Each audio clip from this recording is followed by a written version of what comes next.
Minister, Excellencies, colleagues, and friends, good afternoon. Thank you for joining us today for a discussion on the future of the international protection regime. Allow me to take my turn to thank the University of Nicosia and especially Dean Emilianidis for the warm hospitality.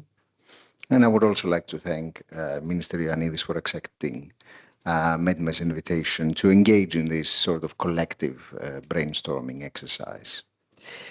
The title of the event speaks to the future of the regime as opposed to the present, which generates the question, why should we talk about the future and not the present?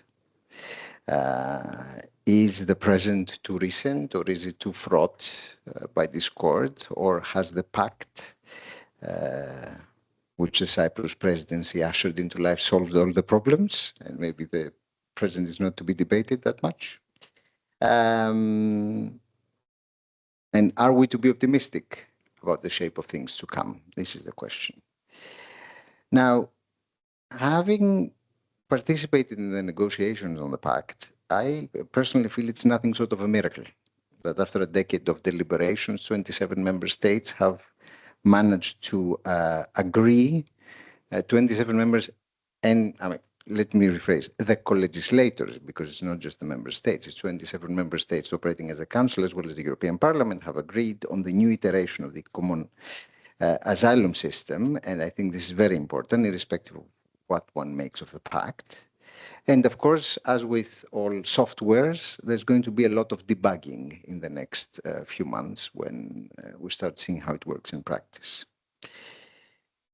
But at the same time, as the collective pact creating and pact implementing exercise, academics in Europe and beyond have been publishing about the end of asylum, the end of the Geneva Convention, and more broadly, the end or retreat of the, let's say, post-World War II UN-centered multilateralism, one of the crown jewels of which is the Geneva Convention. So what is one to make of it? Is this sort of an academic angst, or is this really the case? And how does the new pact, the legislative files of which pay constant lip service to the Geneva Convention, square with this even proverbial demise of the institution of asylum? Now, let us be frank.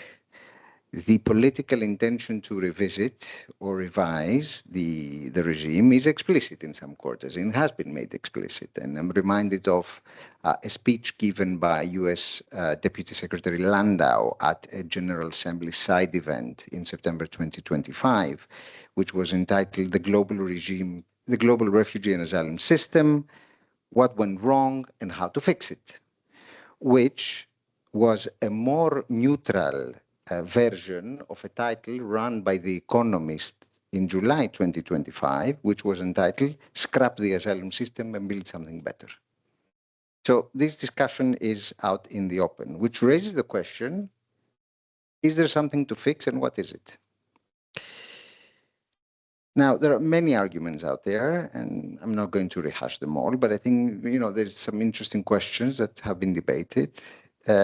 Was the Geneva Convention tailored for a Eurocentric world, or is this originalist, as it were, argument about the roots of the refugee regime based on what Bhupinder Chimney has termed the myth of difference?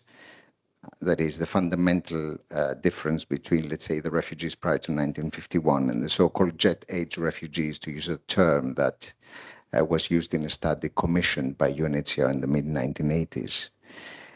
But overall, what, if anything, what is it that needs fixing, if anything? What is it about the regime that should command our attention in the light of the present challenges?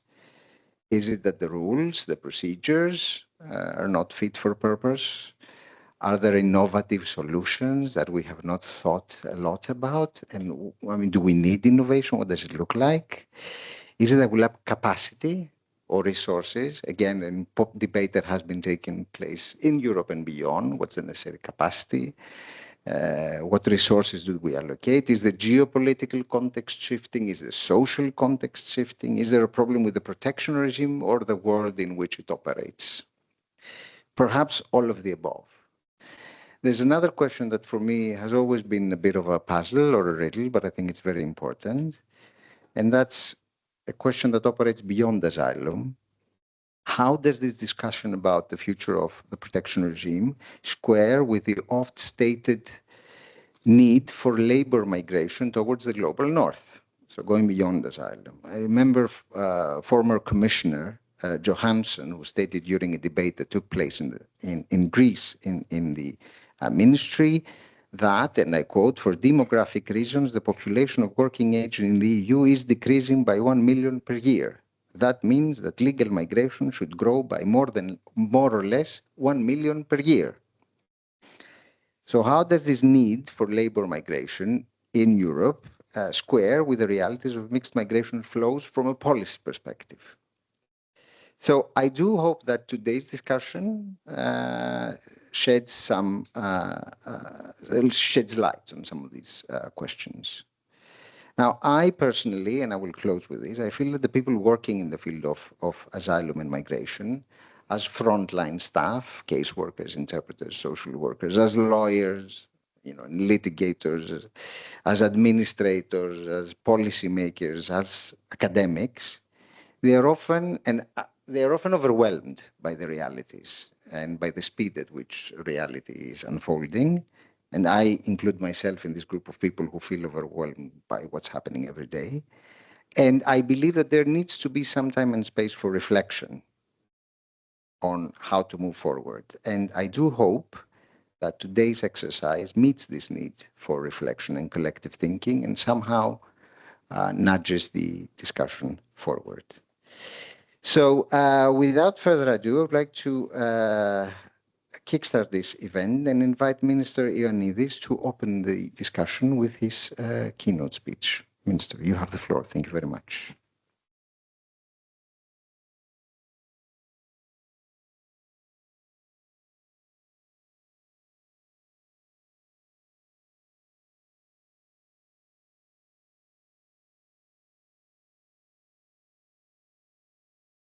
Dean of the School of Law, Professor Ioannidis, Director of MedMA, Professor Karavias, distinguished speakers, guests, ladies and gentlemen. At the outset, I would like to take this opportunity and thank our fantastic team that contributed to the success of the Cyprus presidency. It was very intense 6 months, and without our brilliant colleagues here in Cyprus and in Brussels, some of them are here, Professor Papageorgiou and others, thank you so much for your contribution to this fantastic journey during which we delivered on our responsibilities. I'd also like to warmly thank MedMA and its director for organizing this timely and highly relevant event.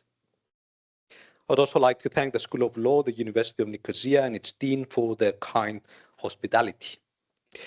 We decided to place this event under the auspices of our ministry for 2 main reasons. First, it is our intention to support academic events on issues of importance to our society. Second, the subject of today's discussion lies at the heart of our mandate: how to preserve effective international protection in a period of growing instability while building migration systems that are humane and functional. But let me clarify this. We're not gathered here to question the value of international protection. On the contrary, we're here to discuss ways to make our systems more resilient, taking stock of the complexity of contemporary challenges. Ladies and gentlemen, for many years, migration in Europe was treated as a zero-sum game. Unfortunately, until recently, there was no coherent European strategy on migration. As a result, each member state relied primarily on its own national policies, adopting unilateral measures, taking into account solely its own interests. This fragmented approach proved to be unsustainable. It was particularly unfair for frontline member states like Cyprus and Greece, which, owing to their geographic location at the external borders of the Union, faced heavy migratory pressure. It also created space for criminal smuggling networks to exploit vulnerable people. The 2015 refugee crisis demonstrated the limits of that model. It showed that no member state could manage effectively large-scale displacement, irregular movements, secondary flows, and asylum pressure on its own. It also revealed that Europe could not continue to respond through emergency measures, temporary solutions, and ad hoc political compromises. Crisis-driven management can never be a permanent method of governance. The lesson of 2015 was clear. Migration is a shared European responsibility. Thus, the response must be collective.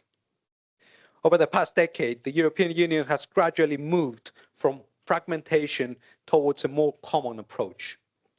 That shift has not been easy. It required difficult and protracted negotiations, institutional compromise, and political courage. Eventually, with the new pact on migration and asylum, Europe has taken a decisive step. The pact is a comprehensive framework envisaging common rules intended to regulate migration and asylum at European level. It enshrines the key elements of the migration cycle: screening and border procedures, faster and more harmonized asylum procedures, clear rules on responsibility, crisis management mechanisms, solidarity between member states, efficient returns. In essence, the pact aspires to strike a balance between the obligation to grant protection to those genuinely entitled to it, on the one hand, and the need to safeguard the vital interests of states on the other. For Cyprus, the entry into application of the pact is particularly significant. It occurred during the Cyprus presidency of the Council of the European Union, while migration was one of the central priorities of our presidency. Moreover, as a frontline member state, Cyprus has consistently advocated a coherent and operational European system, one that does not leave border states to carry a collective European responsibility alone. Nevertheless, the new edifice has now been put to the test. Member states, EU institutions, and agencies are being called upon to turn legal provisions into operational reality. A credible migration asylum system also requires effective returns. I'd like to reiterate our firm stance on the matter. Asylum is provided to those who qualify for protection under international and European law. For those who do not have a legal right to remain, return is the only solution, always in conformity with human rights. So far, return rates across Europe remain low. This has weakened public trust, encouraged misuse of asylum procedures, and sent the wrong message to smuggling networks. If a negative decision has no practical consequences, the credibility of the entire system is undermined. This is why the new EU return regulation is so important. It complements the pact and brings us closer to a more coherent European return framework.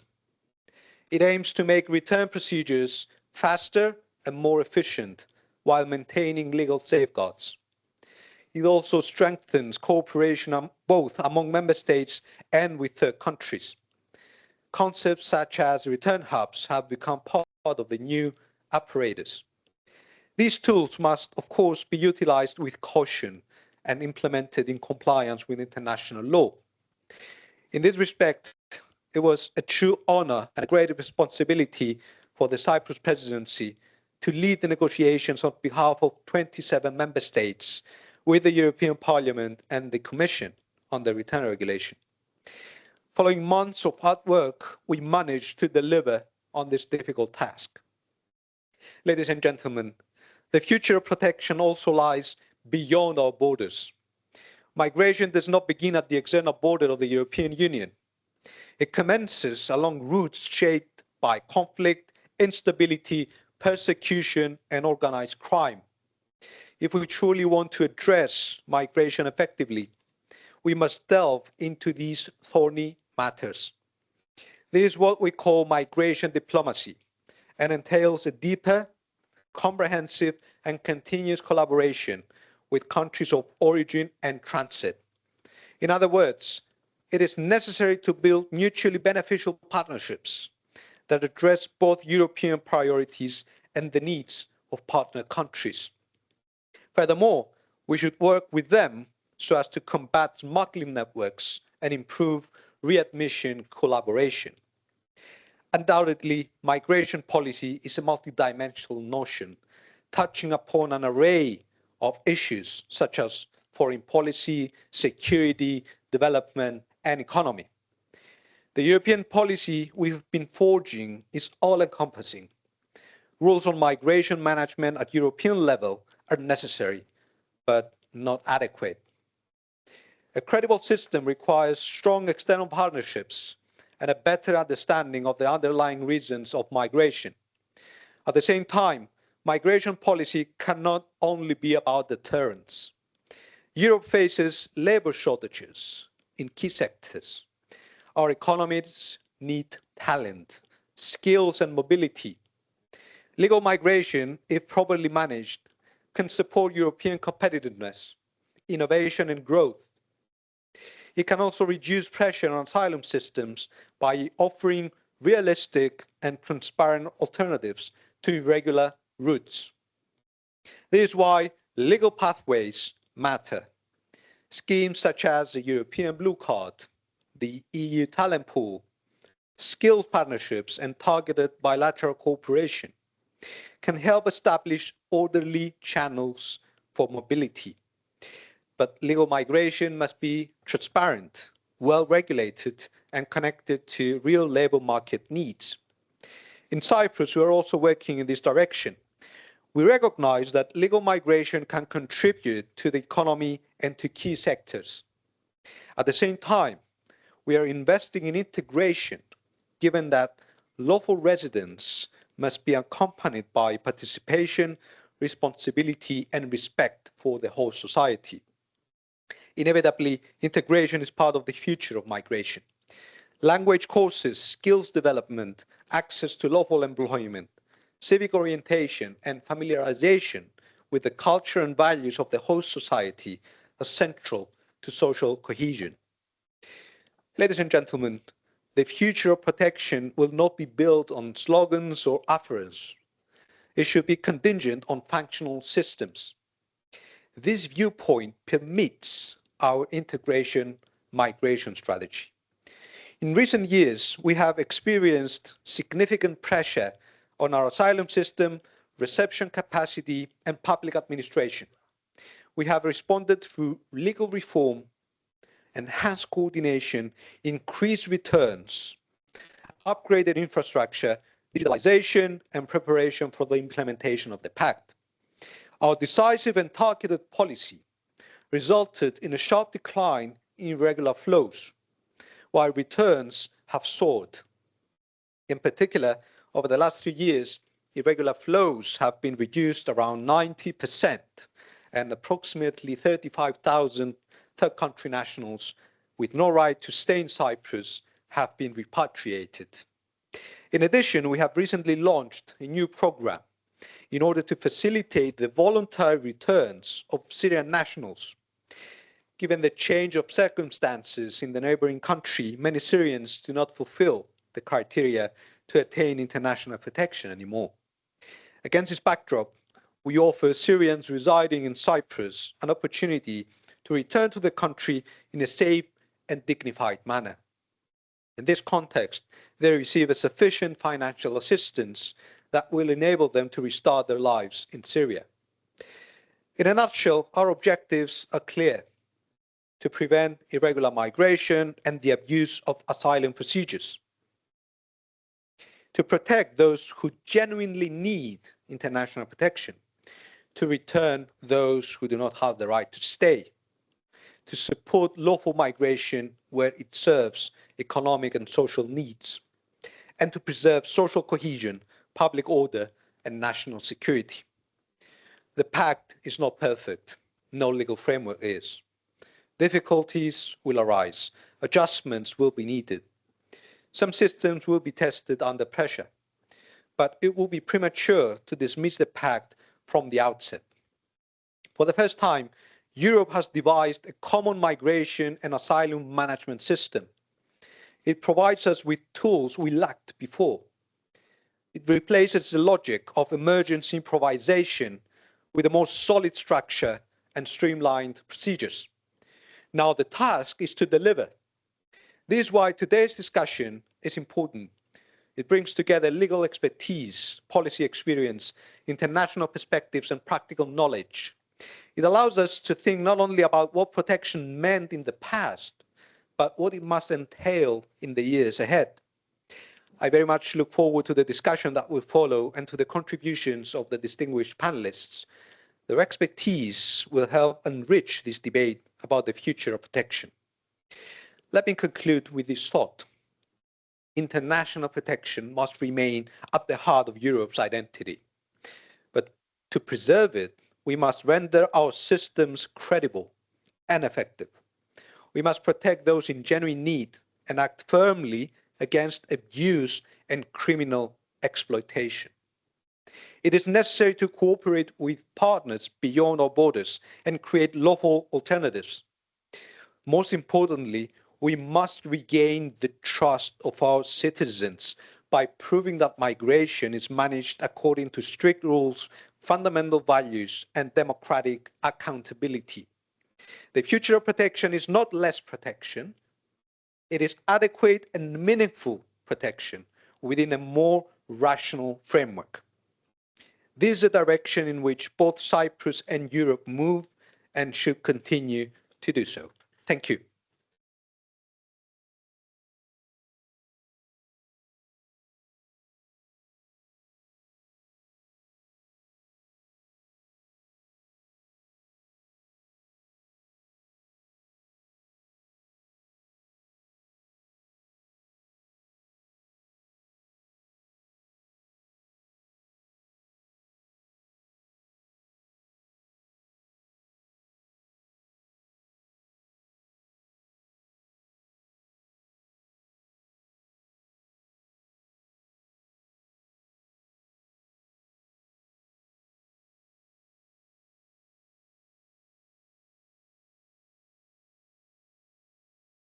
So we now will be moving to the panel. We have a number of distinguished panelists. Some are with us here in person in Cyprus, and we also have panelists online who will be participating in the discussion, and we thank them for making time and for their contributions. Now, the idea is to do 2 rounds of interviews and try to inquire into various aspects relevant to the future of protection from different angles, making best use of the expertise of our panelists. Now, the idea is, since there are 2 rounds of interviews, to essentially give panelists sort of a time, let's say 5 to 7 minutes to reply to the questions for each round, which will allow us to be in time. And while we're doing the first round of questions, I will also be sharing with you some information about the speaker's biography. So without further ado, let's begin. On my right, I have Professor Yannis Papageorgiou. He's a professor at the School of Political Sciences of the Aristotle University in Thessaloniki. He specializes in European integration and also migration and asylum. He's trained as a lawyer, but also as a political scientist. And among his qualifications, he was the chair of the Council of the EU Asylum Working Party for this Cyprus presidency, but also the previous one. So essentially he's been listening to member states' views on the pact in the run-up to the implementation of the pact, which, as we said, was one of the successes of the Cyprus presidency. So, Yannis, you led the Asylum Working Group throughout the last presidency. That presidency paved the way for the setting of the pact into implementation. And my question would be the following. Based on the discussions in Brussels throughout the first semester of 2026, what, in your opinion, are the key challenges for member states in respect of the new SEAS, let's call it the new asylum system in its pact iteration? Where would you see the most significant challenges, but also what opportunities does the pact bring? Does it work? Yeah, okay, thanks. Thank you very much. First of all, thank you for the invitation. It's a pleasure to be again in Cyprus. Thank you also for organizing this timely discussion, I think. Let me start by saying that it's very optimistic title of the conference, so it's a good approach. Secondly, that what I'm going to say is based on facts which took place during the presidency, but also on my assessment, which is not reflecting the opinion of the presidency, especially since my boss is standing 2 meters from me. So the Asylum Working Party this time had a more difficult task, because usually the Asylum Working Party is a preparatory body. So usually it prepares legislative texts for the council. We didn't have legislative text. We have now, basically, the last days, we had only the decision on the temporary protection of Ukrainians, which is a separate issue.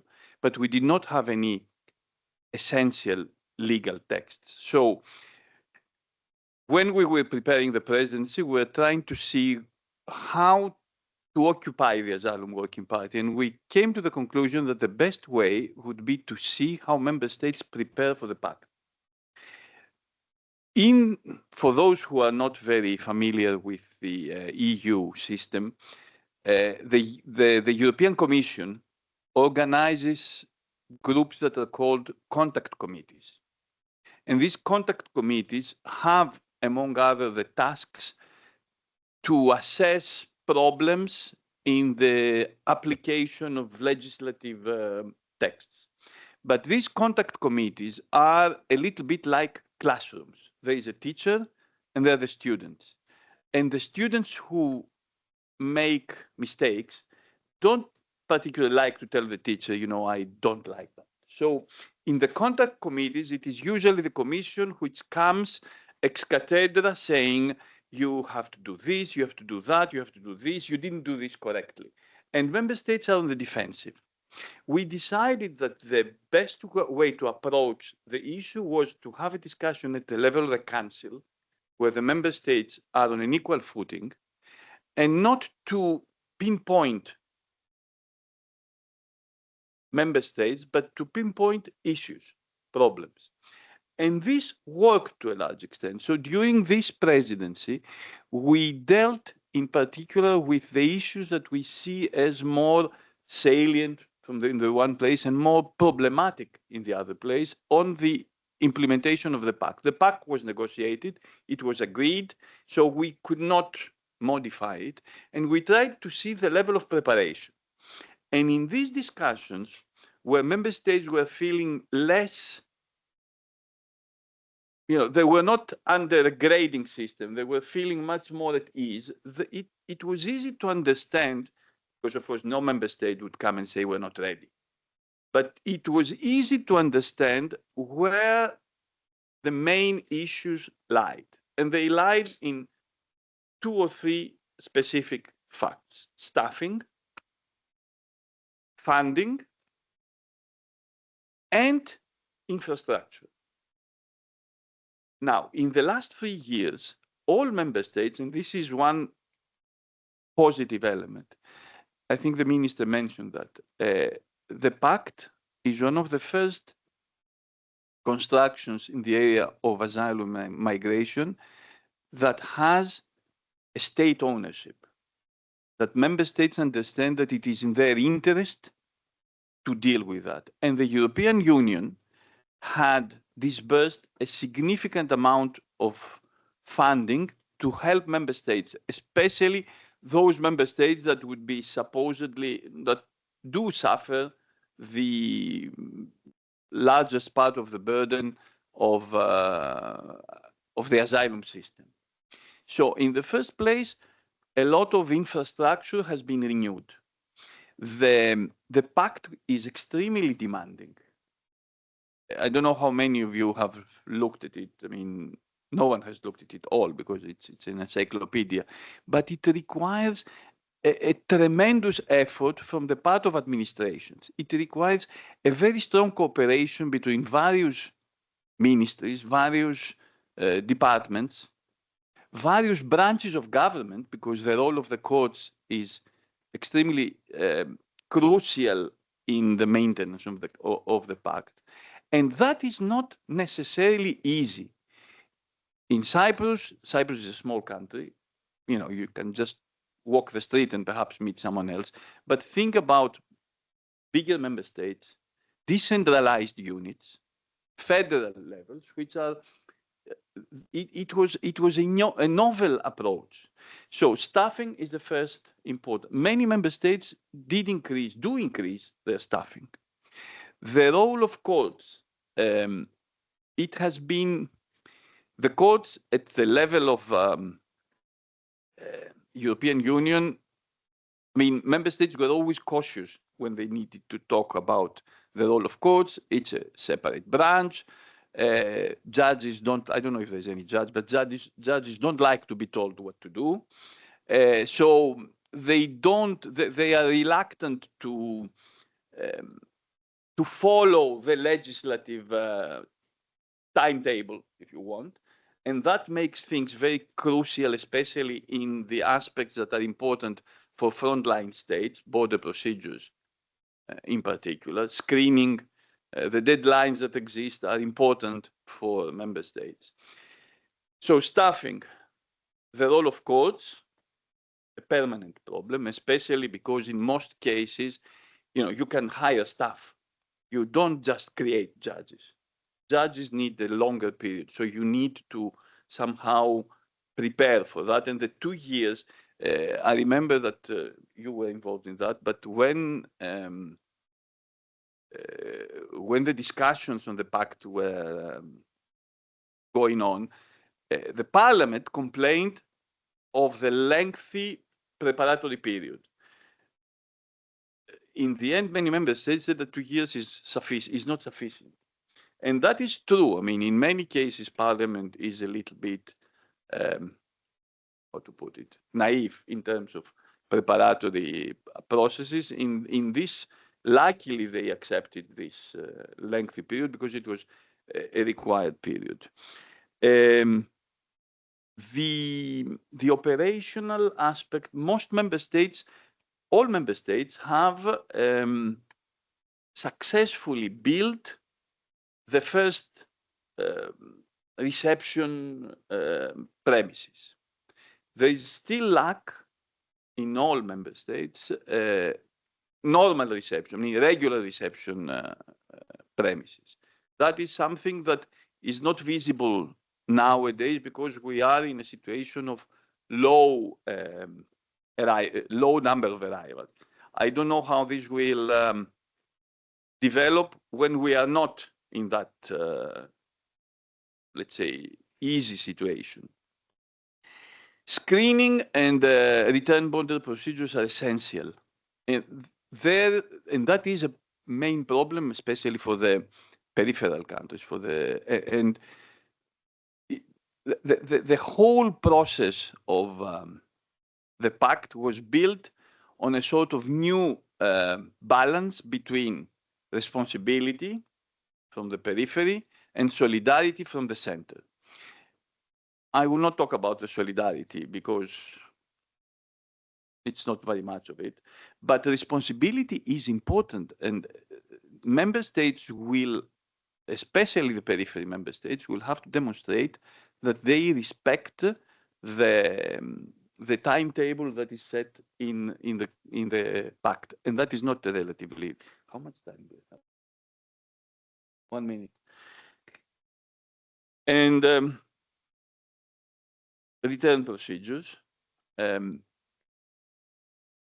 One of the novel aspects of the pact is the capacity to maintain this kind of non-entry fiction in the first period of the arrival.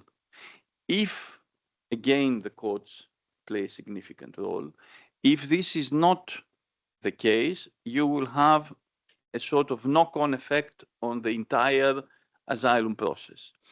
To sum up, the pact is a very good opportunity.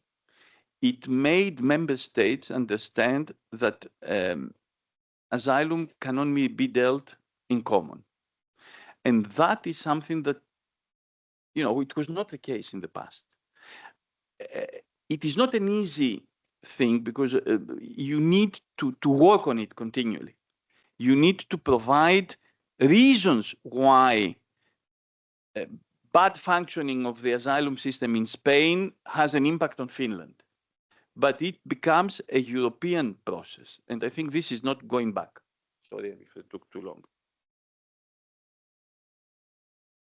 Thank you. Thank you very much, Yanni. I would now like to turn to one of our panelists online, Dr. Nicholas Sitaropoulos, who's the head of division on migration and refugees at the Council of Europe, previously head of division at the Venice Commission and the head of the Department of Execution of Judgments of the European Court of Human Rights, an expert on matters of asylum and refugee law, through his practice, but also his academic work. And for me, what stands out is a monograph on the judicial interpretation of refugee status.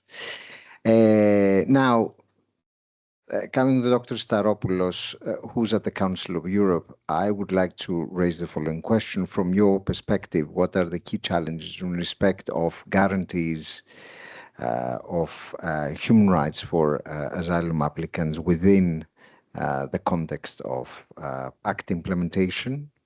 The pact brings also a novel aspect, which is the fundamental rights monitoring, which is built into the regulations. And I would like your take on that, on fundamental rights monitoring as a component of the new common European asylum system.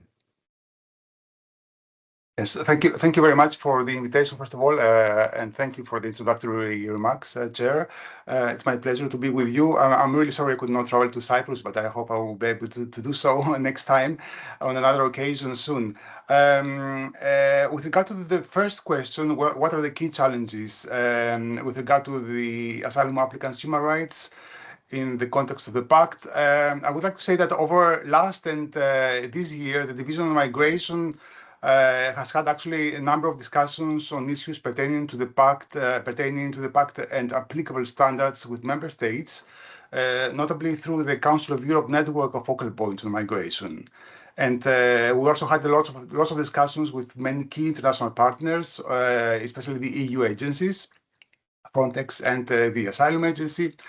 So drawing on these discussions, I think one may argue that some of the key challenges are in fact identified in the 2024 Asylum Procedure Regulation itself. And the challenges are linked to the so-called border procedure for asylum and return, just mentioned also by Yannis in the first introduction, the speech. I think the asylum procedure regulations preamble underlines that many applications for international protection are made at the external border or in a transit zone of a member state, including by persons apprehended in connection with an irregular crossing of the external border. So in the preamble actually identifies three major challenges, both for theory, for law, and for practice. The first challenge is that the purpose of the border procedure for asylum and return should be to quickly assess, in principle, at the external borders, whether applications are unfounded or inadmissible, and to swiftly return those with no right to stay. This is the first big question mark that I think many will have, member states will have actually to deal with in practice. The second actual challenge, which is linked to the first, is that these swift returns should be assessments, screenings, and swift returns should be done actually in a manner, as the preamble says of the regulation, in a manner that fully respects the principle of non-refoulement, while ensuring that those with well-founded claims are channeled into the regular procedure and provided quick access to international protection. And the third, actually, apart from these major conditions and challenges of swift returns, the preamble adds indirectly but clearly as another major challenge that in order to carry out the asylum border procedure and the return border procedure, member states have to take measures which are necessary to establish an adequate capacity in terms of reception and human resources, particularly qualified and well-trained staff, required to examine at any given moment an identified number of applications and to enforce return decisions. And on this point, I would like to go back to what Yannis said earlier, that staff, yes, you can easily recruit staff, but we all know that, and the regulation itself, underlines that we have to have also particularly qualified and well-trained staff, and we all know that this takes a lot of time. It's not easy to recruit good staff, and then it's not so easy to have very well qualified and train them very well. Even in 2 years' time, I think it's a bit too optimistic.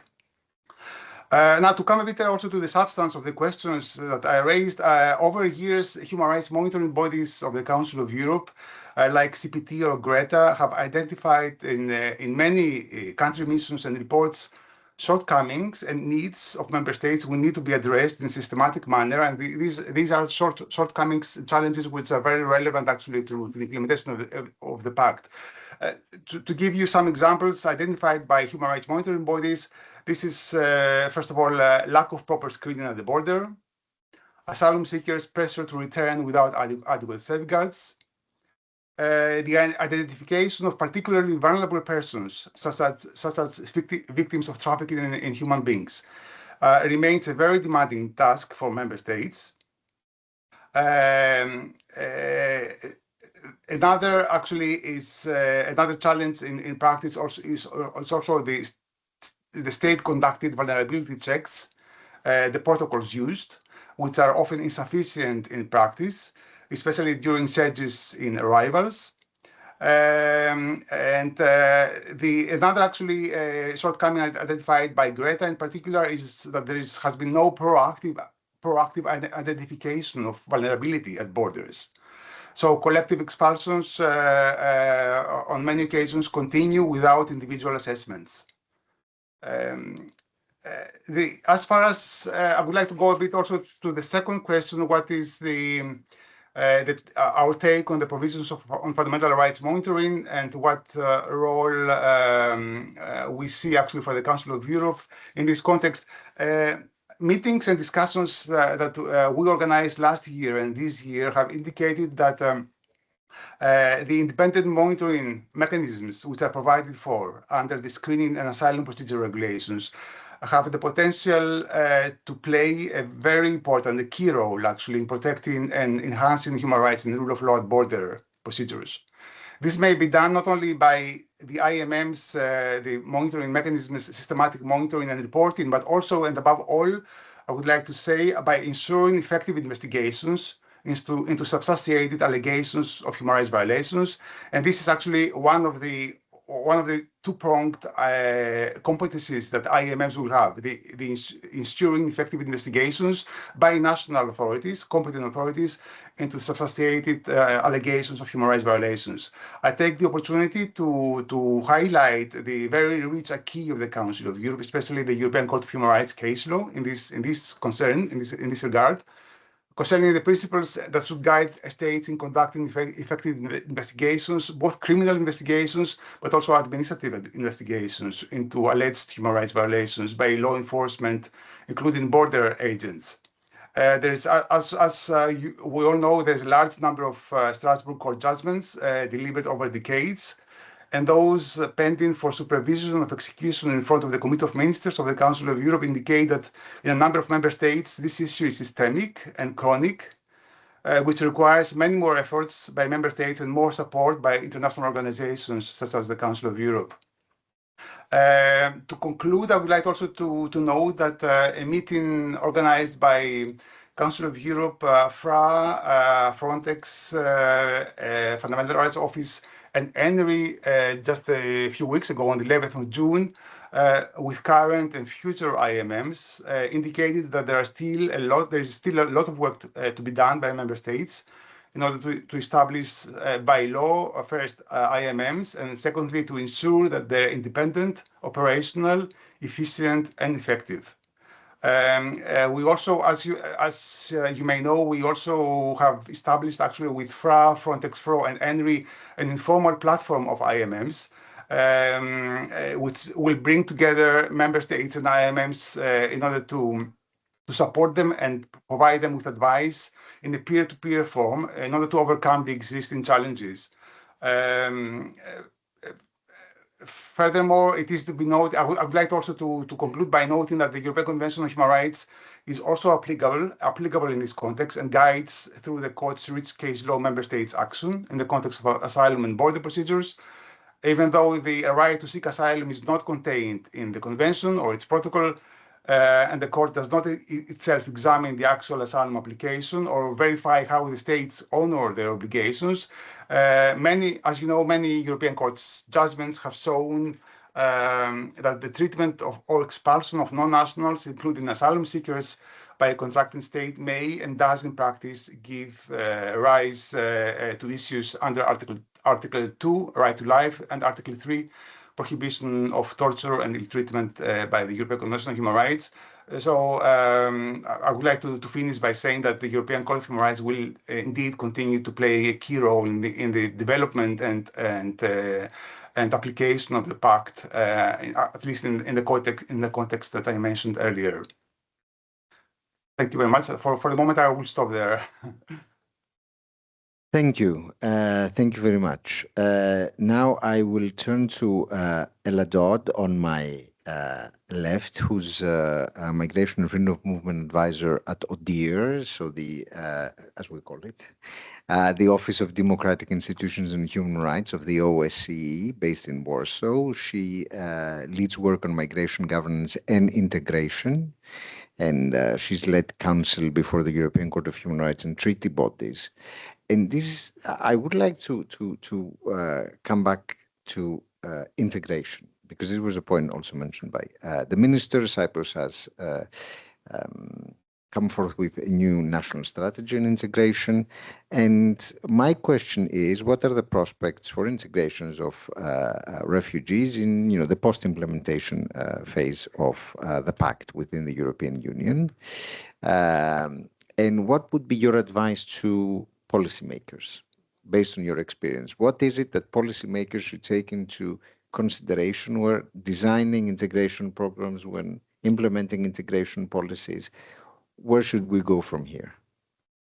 Thank you so much for having me. It's great to be here and to share this panel with such distinguished colleagues.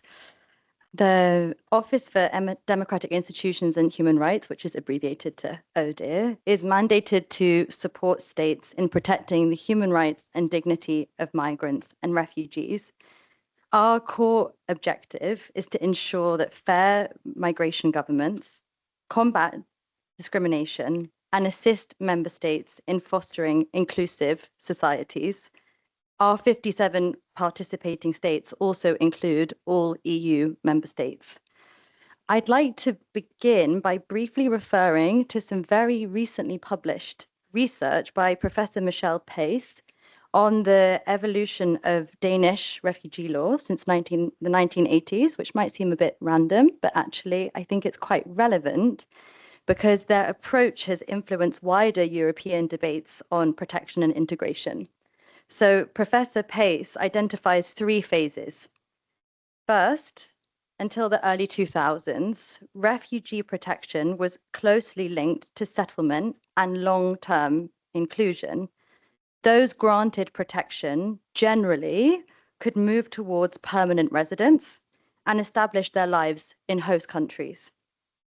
From around the 2000s onward, this is the second phase, there was a gradual shift and access to residence became more restricted and integration became increasingly conditional. But in more recent years, this has evolved into what she defines as a paradigm shift, from supporting long-term inclusion to now protection frameworks focusing on managing temporary presence with return as the ultimate objective.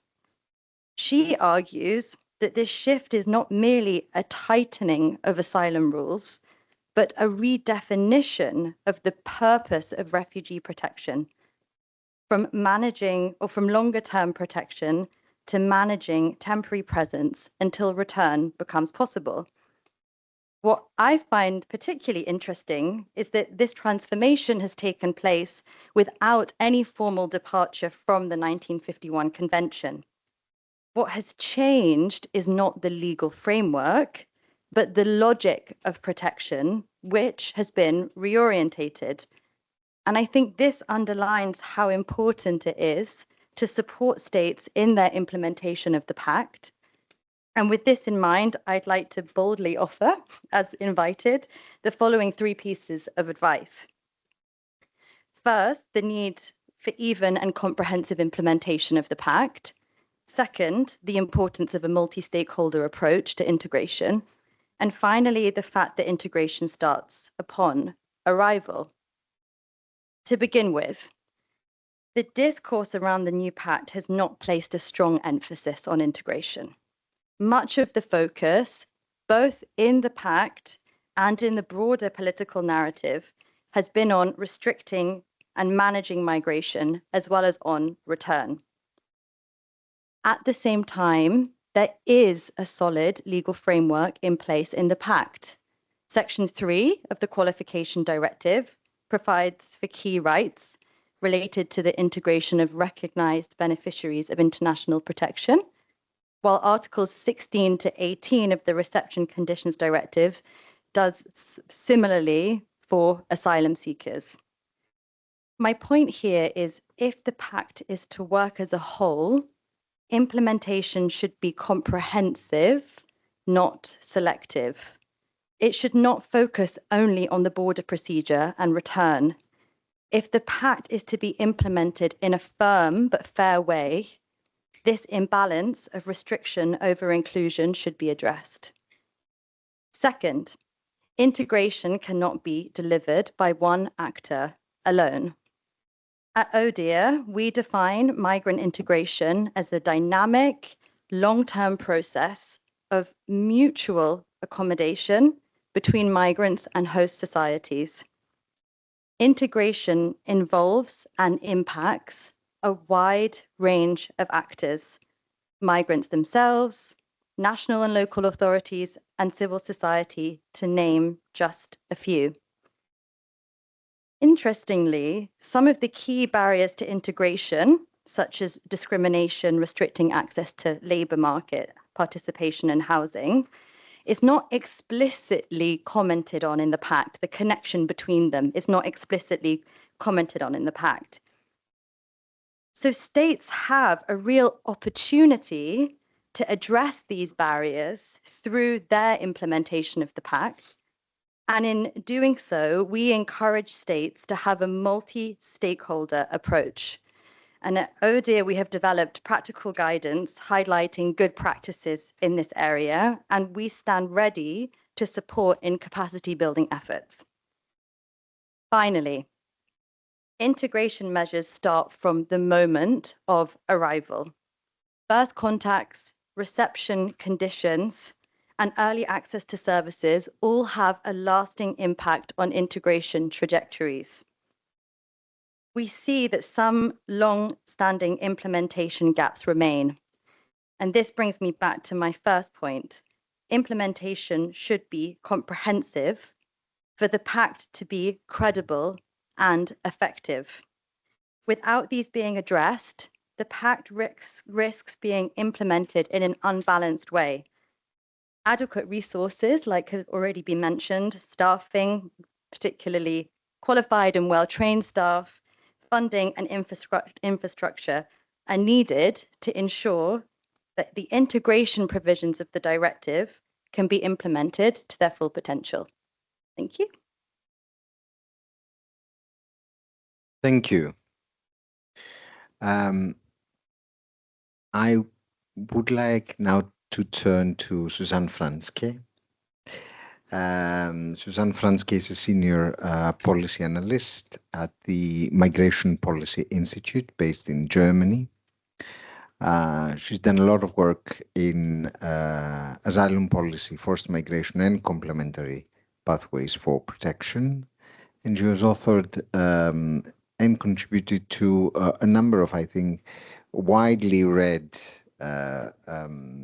publications on aspects of refugee policy, including refugee sponsorship and humanitarian pathways, which I think is a very important point.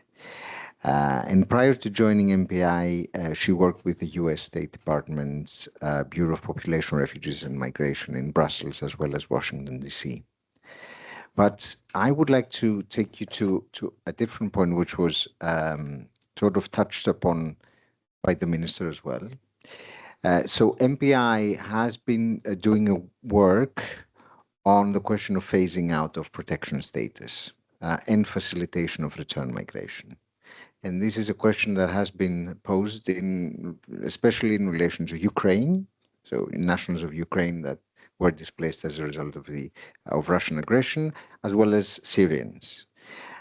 So based on your work with MPI and the question, what are the key messages to policymakers? And how does one balance, I would say declining support for immigration or calls for a stricter policy on migration with considerations on the stability and safety of the country of origin, which is always a challenge in terms of facilitating return.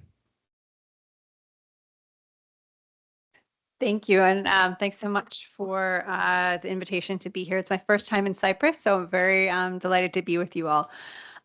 It's, I think, a really good question and an important sort of next step, as you said, from the Deputy Minister's comments. And I wanted to start my answer by acknowledging a little bit of the context that we're in with regard to protection and returns, which I think the Deputy Minister already laid out quite clearly.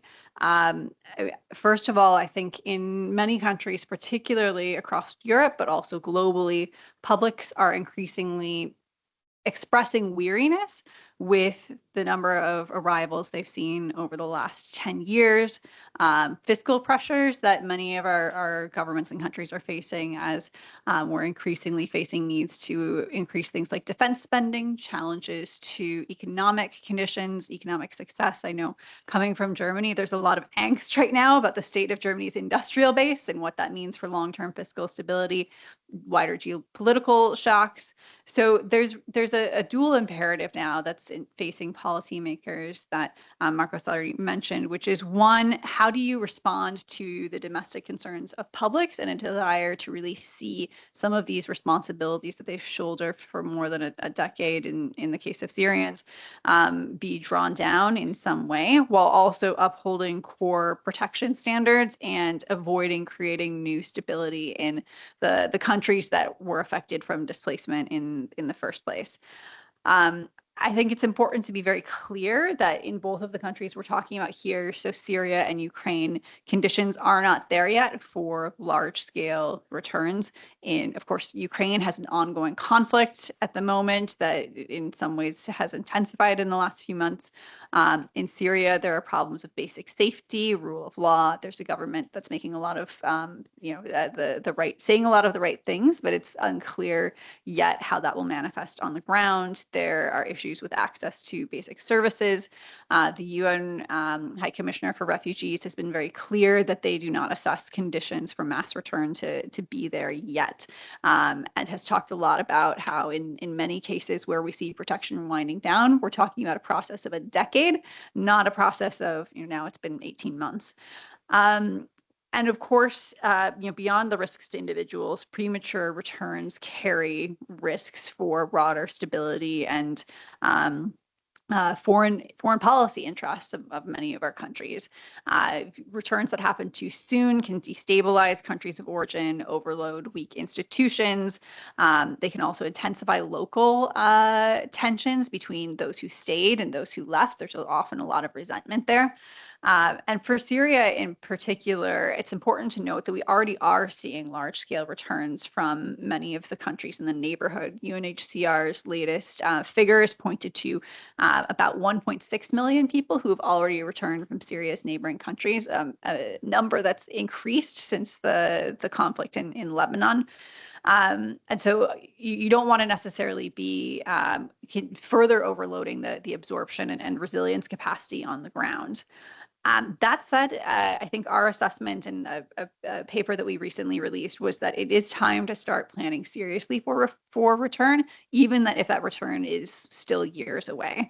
And there are a few reasons for doing that. One is that many Syrians and Ukrainians have expressed a desire to go home when conditions allow, and having a plan for that to happen and be effective is important for their own stability and ability to act in their own agency.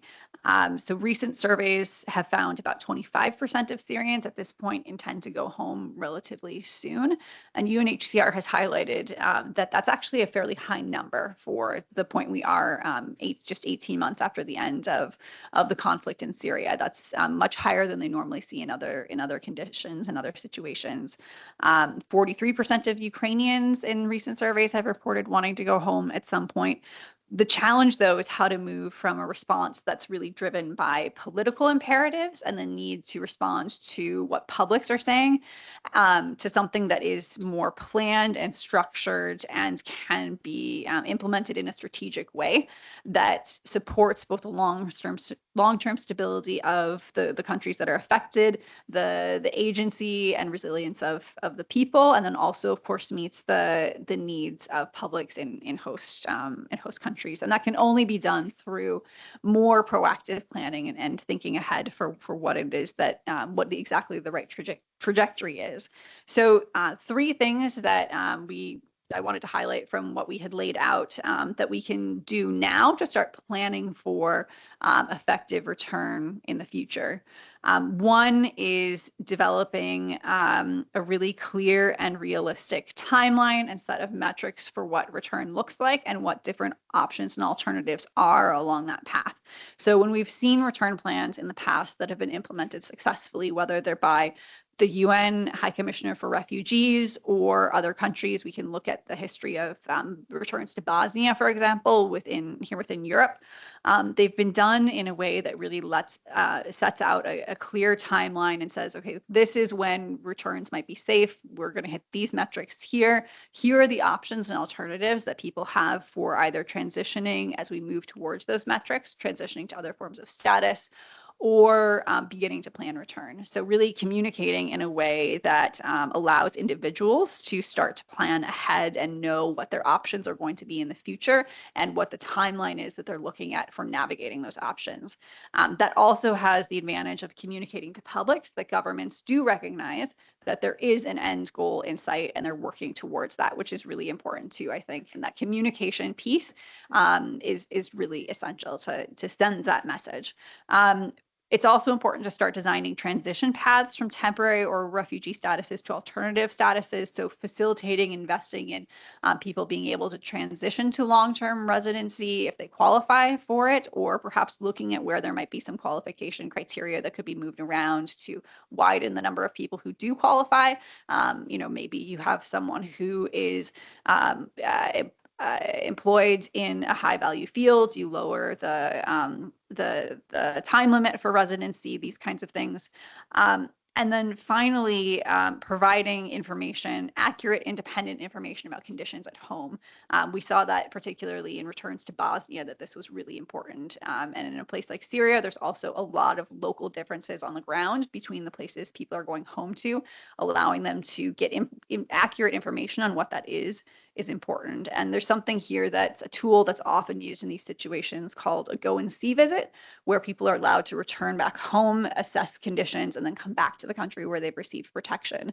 Right now, legal frameworks in a lot of EU countries don't allow for that because you lose your protected status after you go back to your country of origin, but that's something that can be changed. And Turkey, for example, has been allowing this for Syrians. Second, coordination is incredibly important. And as we begin to develop these plans, ensuring that they're coordinated both with neighboring countries in the region and other EU countries. There's a major risk to having plans that are implemented primarily from the perspective of EU countries that don't take into account what's happening, the large scale returns that are already happening from the countries in the neighborhood, how those are happening. We already know that when countries implement different timelines for transitions of status, it can lead to secondary migration as people aren't ready to go home. One country ends status sooner. Someone may want to move on and claim protection in a different country. There's also issues with the return packages people are getting. If you're getting a different return package from a different country, that creates tensions on the ground. It's important to also coordinate with the type of assistance that people, redevelopment and reconstruction assistance that people on the ground in Syria or in the future in Ukraine might be getting, again, to avoid creating these kinds of tensions. And I think there's perhaps a role for the Commission or the European Asylum Agency, or perhaps different bodies of the Council, to play more of a role in coordinating on some of this and really joining up member states to try to create common timelines and plans that are better aligned. And the final point I wanted to flag is just, I think we could be thinking a little better about engaging and preparing the diaspora. And this is something that I've seen countries do a lot more planning of for Ukraine. We've had conversations about unity hubs that could be building people's skills to move back and forth and reconstruct Ukraine. But when we talk about Syria, there's a lot less acknowledgement of the skills and capacity and financial capital as well that the Syrian diaspora can bring to reconstruction. And a few ways we could do a better job of tapping into that. One is by helping to facilitate human capital transfers. There's some interesting programs. For example, Germany has set up a program to allow Syrian doctors in Germany to return to Syria and support hospitals in their home communities. We could also make it easier to transfer remittances. So some other interesting things around like pooled remittance projects. So setting up projects in Syria that could be contributed to so people know where their money is going. Easing some restrictions on transferring large amounts of remittances, obviously with appropriate safeguards, but looking at better ways, particularly as international funding is decreasing, to capitalize on the financial capital of the diaspora. One other interesting idea is looking at things like dual track integration programming. And again, this is something that Norway piloted, or Norway had done for Bosnian refugees. So as people are looking at training, credentialing programs, integration programming in the countries where they've claimed asylum, looking at ways that could potentially later on be transferable back to the home country. Where can you develop training programs like construction, for example, that might provide work opportunities when they go back? And then what modules do you need to do to ensure that they're developing skills and credentials that could be transferred, maybe providing dual language training, those sorts of things, so that you're really giving people options. The last point I wanted to say just before I close is that I think it's really critical that we get this return question right. As the minister said, returns and giving people a sense of confidence, not just that the system is has integrity in terms of who's getting protection, but that we also can reach an endpoint and we can resolve resolve crises and resolve displacement situations is really essential. There's a perception right now, I think, that protection is unlimited. Publics don't want to take on protection responsibilities because they don't know where it ends. So we need to find a way to wrap these situations up in a way that is really supportive for the people who are affected, but also gives publics confidence that we can manage that transition and that transition can come. So again, that comes back to, I think, clear communication and making sure that we're really thinking proactively and not just sort of responding to the political imperatives of the moment. I'll leave it there.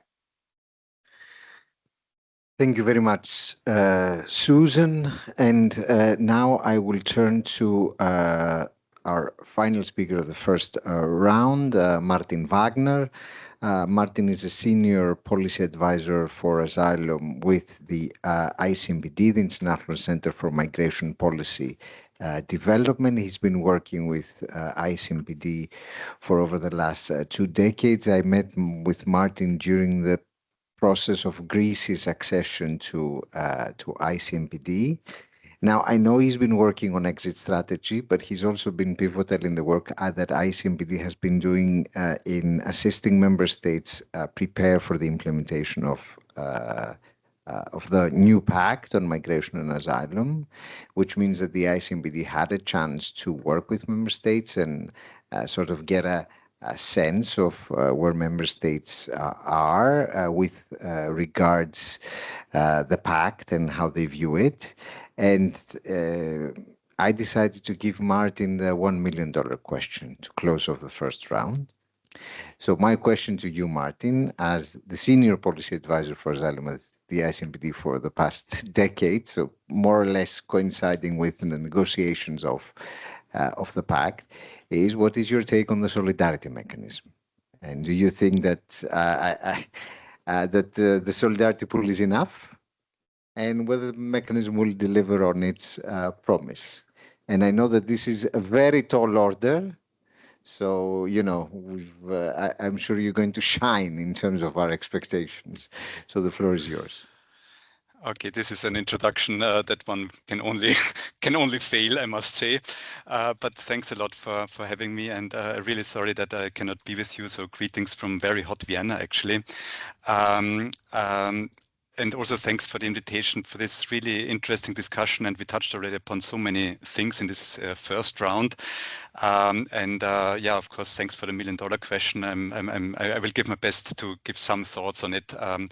But also you alluded to one thing. Indeed, ICMPD supported 5 member states in the preparation for the application of the pact, and many of the things that were mentioned already by the speakers before, we saw in member states quite some challenges there.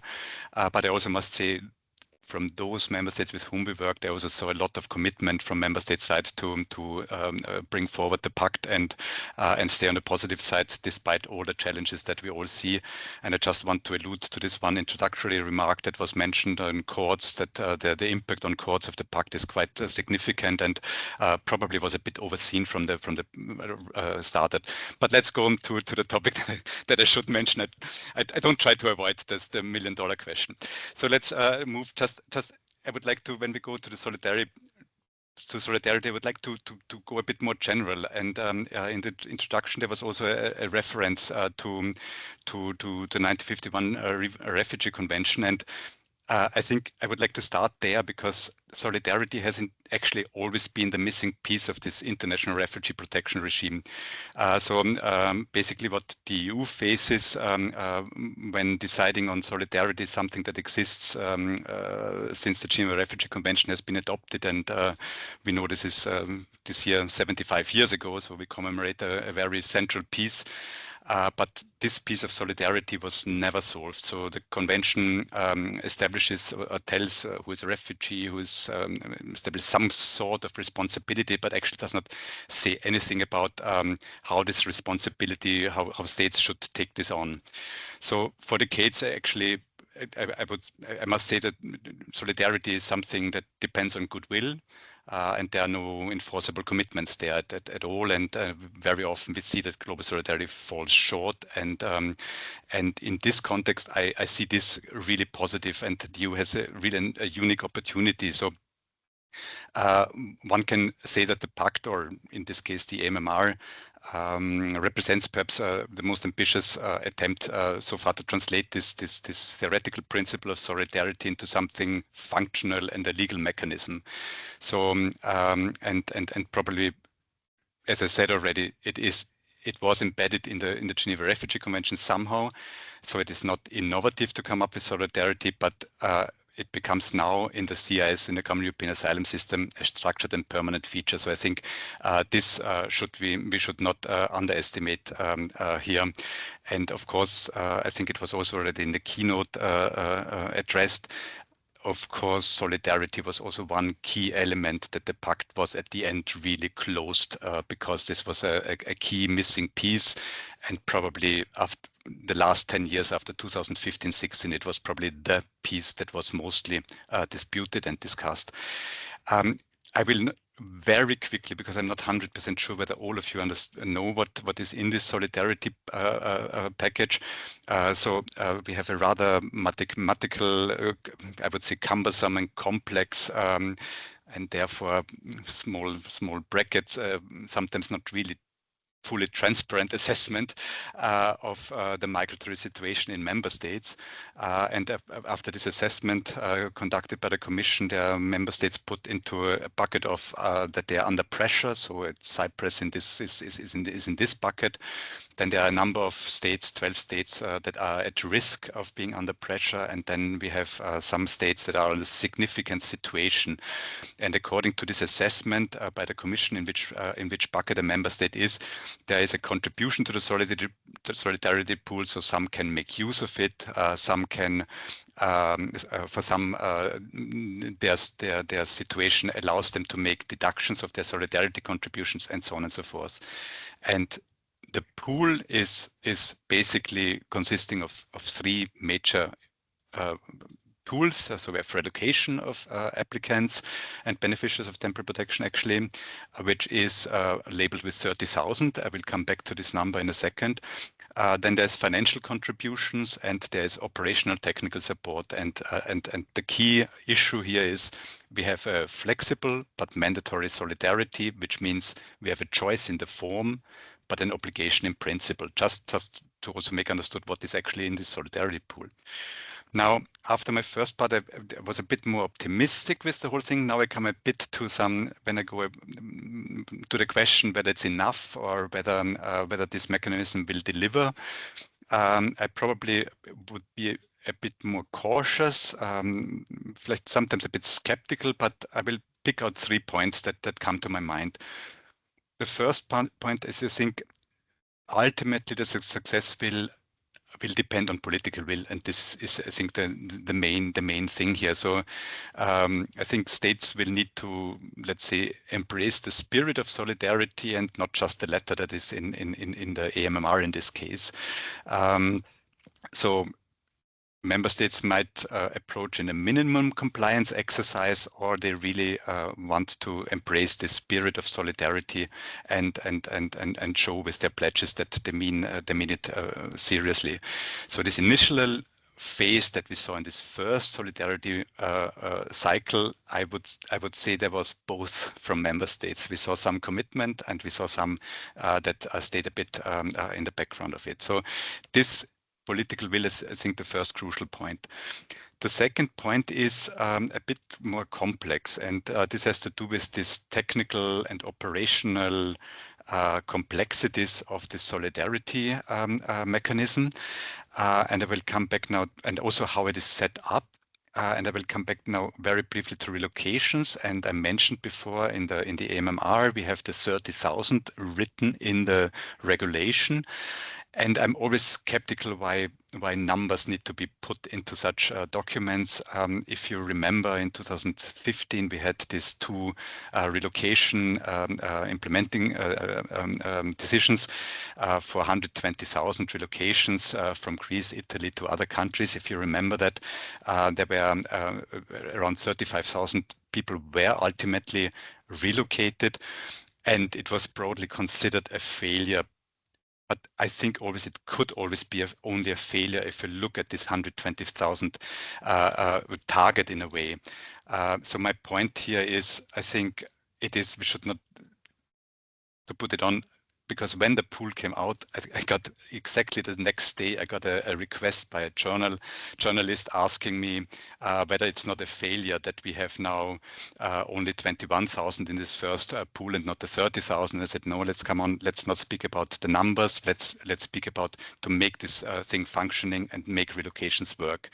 So there is a bit the thing, I think, when we have these numbers, these numeric targets, there is the failure possibility is very high because we might not reach the 30,000, but I think the relocation should work, and this is important.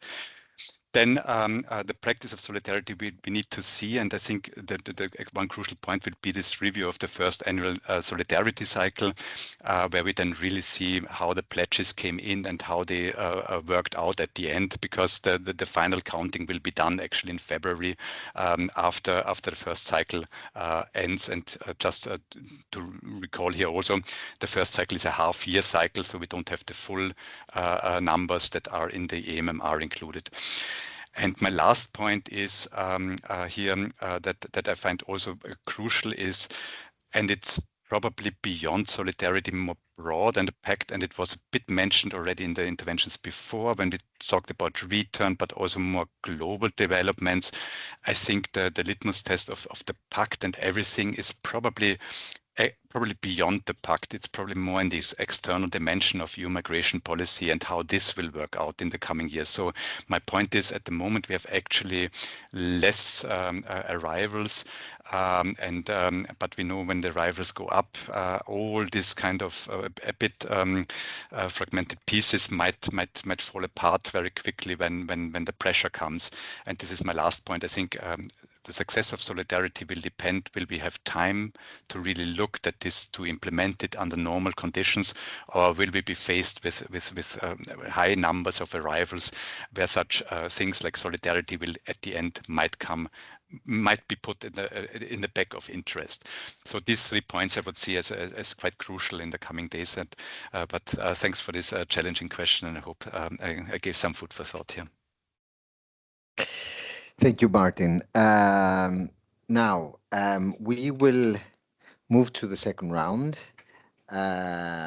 Looking at the schedule, I will drop the closing remarks, but I will ask speakers to keep it short and perky, to allow for questions should there be any from the floor.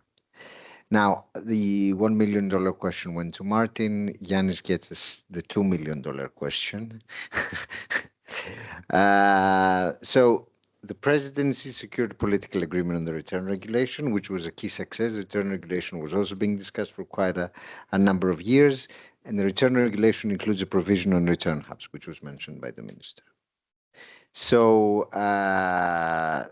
as the chair of, the Asylum Working Party, which is a different story, but still within the Brussels Asylum and Schengen Acquis and so on and so forth, what would be your personal assessment of this idea of return hubs in the context of the future of the protection system? You can poke me. I will. Yeah. Okay. I will poke. Okay. Quickly. Returns are dealt technically in another preparatory body, not on asylum, because returns are dealing with individuals who do not receive or are not I don't want to put worthy of protection, but they don't have protection. So returns are irrelevant to protection. This is important to point out. We have had last year 360,000 international protections granted in the EU. There were about 550,000 applications. There are 200, okay, that's not true because some applications belong to another year, but anyway, there is a surplus. One important thing to understand is that we live in a democratic regime. There is a significant number of persons who feel that asylum is being abused and therefore are opposing to the concept of the alien. In order to deal with that problem, you need to have a fair asylum system and effective returns. So the first thing is that returns are not linked to protection. They are acts that are the consequence of an assessment, good, average, or bad, which says that this person does not need protection, is outside the Geneva Convention. This is something that we have to understand, and I'm not talking as a representative of Cyprus, I'm talking as an expert on asylum. We have to understand the need of societies to feel secure. Otherwise, we end up in situations which are undemocratic. So returns are a necessary aspect of the process. Now, in this context, there are specific groups of persons who have to leave because member states need them to go.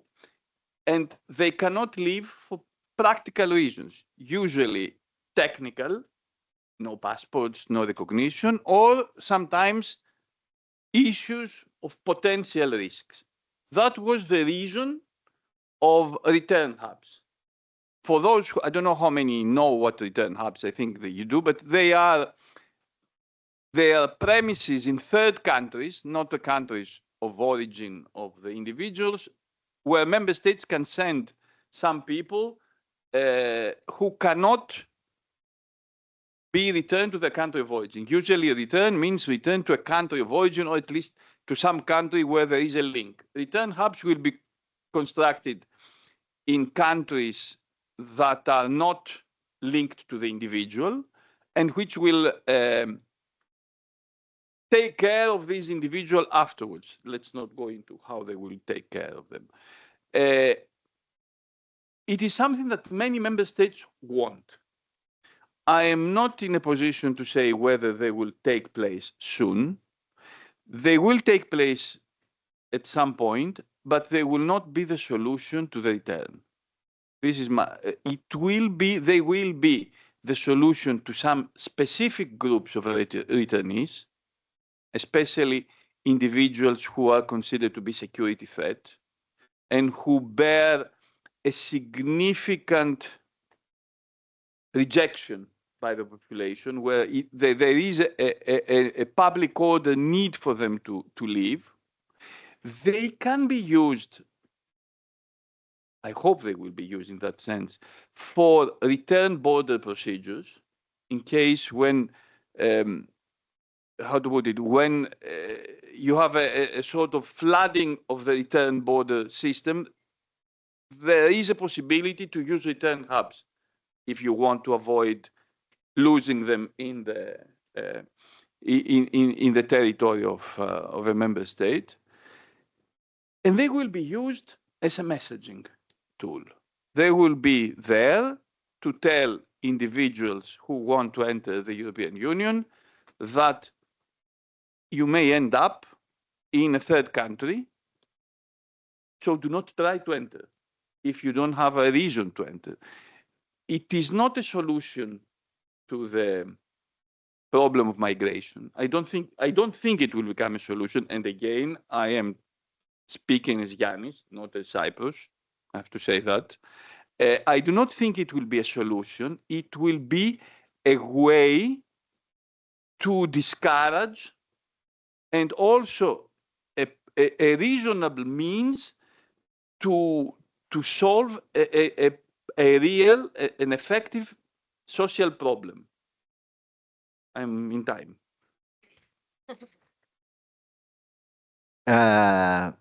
Thank you, Yanni. I would now like to turn to Nikos Sitaropoulos on a question that's related to migration from the perspective of the Council of Europe. There was a lot of discussion in the run-up to the Chisinau Declaration on the role, on the issue of migration within the context of the Council of Europe. And the declaration essentially mirrors this idea of innovative solutions, which is sort of a paronym for the return hubs. And my question, in your personal assessment, would relate to the Chisinau Declaration, and whether the declaration alters in any way the landscape in relation to the role of the European Court of Human Rights in guaranteeing respect for the Convention by Council of Europe member states, and if so, in what manner? Thank you, Marco, for this question. First of all, with regard to the return hubs, the declaration uses the term third country return hubs. And also the declaration does not use anymore the term innovative solutions. As you may know, it uses a term which is called new approaches. I mean, we all know that these are not new approaches, they're not innovative, but this is another question. Now, the third country return hubs have been indeed identified by the declaration, the Chisinau Declaration, as one of the new approaches that member states have already envisaged, notably by those exposed to mass arrivals. So it's not the declaration does not really put forward any new idea, but it returns to the hubs as measures which have been envisaged already by member states, by European states. At the same time, I want to highlight from the very start that the declaration underlines that this, also in the same section on the so-called new approaches, that it's important for member states to ensure fair and efficient procedures for the return of persons found not to be in need of international protection. And I think this is very important as a matter of principle. Now, with regard to the role of the European Court of Human Rights, I think we have to be clear that the declaration does not really alter the role of the court under the convention and its institutional independence. Article 19 of the European Convention remains intact, and Article 19 provides for the court's primordial role of ensuring the observance of the engagements undertaken by the member states under the convention. So this article remains as it is. From a legal point, there is no real change of the independence of the court and its role in interpreting the convention. We have to underline at the same time that the Chisinau Declaration is a political statement. It's a political statement agreed by all 46 member states of the Council of Europe. The declaration actually explains and clarifies the views of member states, on key aspects of how the convention works, notably with regard to migration. Its intention is basically to reaffirm the member states' obligation to protect the rights and freedoms enshrined in the convention. In the context, of course, of contemporary challenges posed both by irregular migration and by the situation of non-nationals convicted of serious offenses, bearing in mind government's fundamental responsibility to ensure national security and public safety. The declaration, I think we have to underline also this, make it very clear the declaration does not change the convention, the convention.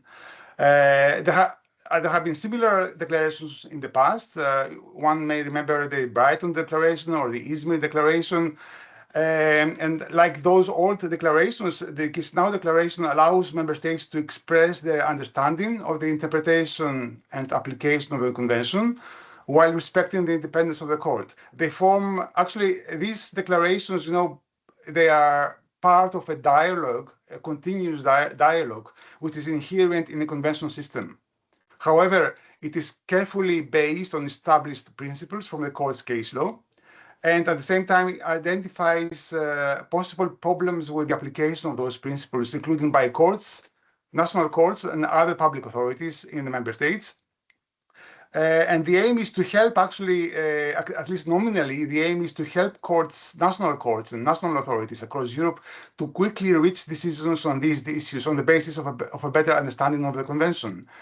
I would like to close saying that following the declaration, the Council of Europe continues its work, bringing together national authorities and experts to share information, ideas, and best practices on topical migration and asylum-related issues. in full compliance with human rights. And the Council of Europe Network of Focal Points on Migration is one of these fora, as from 2019. Then, in the context of this network of focal points, we bring together at least twice a year in Strasbourg representatives of member states, notably from ministries of interior.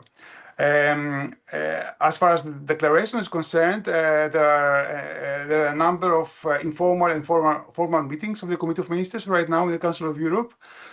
So possible, actually concrete follow-up action at intergovernmental level will be decided by the Committee of Ministers, but this is not going to happen very soon. As I said, there are ongoing discussions in the Committee of Ministers. And they will most probably they will continue actually after the summer break during the autumn period. So stay tuned. Thank you. Thank you. Now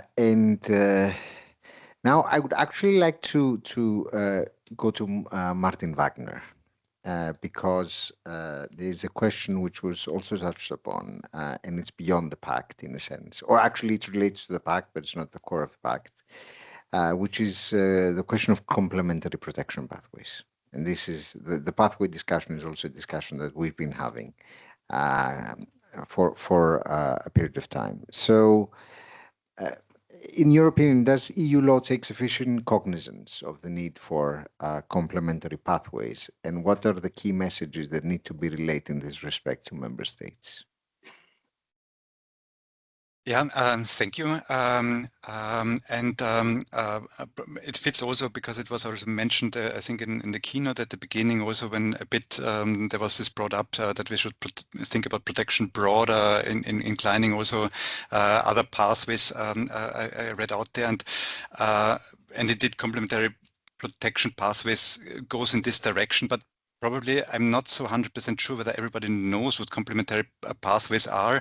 I recently also saw in the consultation on resettlement and complementary pathways, there was a bit of a different understandings of complementary pathways. So when I speak about complementary pathways, I'm thinking of safe and regular legal pathways that should enable refugees and people in need of international protection to move to another country through existing migration channels such as employment, education, family reunification, or other legal admission schemes. So the thing is here that unlike resettlement, which is preliminary vulnerability-based, complementary pathways build actually more on people's skills, qualifications, family links, or other forms of social capital. Yeah? So this is the idea of complementary pathways. And but also to be clear, the idea of complementary pathways is not really new. We did not, before 2016, we did not really refer to it like that, but we always saw that people move from refugee countries of origin via legal channels, especially at the beginning of a crisis. You see many people that arrive from countries via normal legal channels, and they don't even enter the asylum system. And I think this is the intriguing thing of idea of complementary pathways. So I think in 2016 it became more substantiated when it was anchored in the Global Compact on Refugees. But this link to the EU level was a bit not so smooth, or is not so smooth. There were some programs until 2020, 2022 by the European Commission, army funds, that really tried to encourage states to work here on complementary pathways. But I must also say that this evaded a bit more, and you referred to the pact. In the pact, we have one element of the pact is the resettlement and humanitarian admission framework. There is some referral to complementary pathways, but it's actually not in the center of it. But the response to this resettlement and humanitarian admission framework is quite limited. One must admit that at member states level, so the numbers of resettlement go already down. But going to your question, could complementary pathways become something like more dominant in the future? if we speak about the future of protection, my answer is a clear yes. It would be very nice to think about that. And why I think that? Because so far our protection systems are reactive. So they are reactive to displacement. So basically, one waits until people spontaneously arrive. With complementary pathways, one could make such things more predictable, more planned, and actually more purposeful. That means that people would go, as I said, according to the social capital, that they can also make use of these things because they find employment, because they have a family member, because they have education wishes, and this linked could work well. Yeah. But there's a big but in this whole thing. I think it is those that we saw right now, the pilot projects are at very small scale always. And I was also involved in several initiatives here. And there are also a number of practical issues that are not even connected with the movement, but with what happens afterwards. What happens when employment stops? What happens when the study ends? So if we don't have a transition here to a longer sustainable solution or sustainable stay, then it is difficult. But also very practical things. Also a passport at some times ends and the person would come not via refugee status, so the person would not get a convention travel document, but the person would have still the passport of the country of origin. But this ends at some point, so the person cannot go to the embassy and ask for a new passport because actually in reality the person is a refugee. So these are very many of these practical things, and when you also ask me what is the message to states, I think for me the intriguing point is really this element that I mentioned before, that we could turn this thing around. We are not reactive, but we plan the future of protection. We plan the arrival up front and be proactive with this. So therefore, I think it is an instrument that I would much like to see much more. At the moment, to be very, very frank, I don't see much of momentum.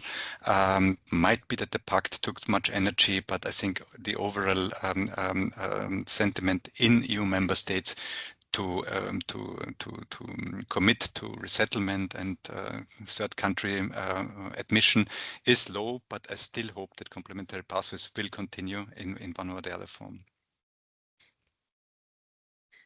Thank you, Martin. And with this, I would like to turn to Suzanne. MPI has published on the future of the asylum system, as it were.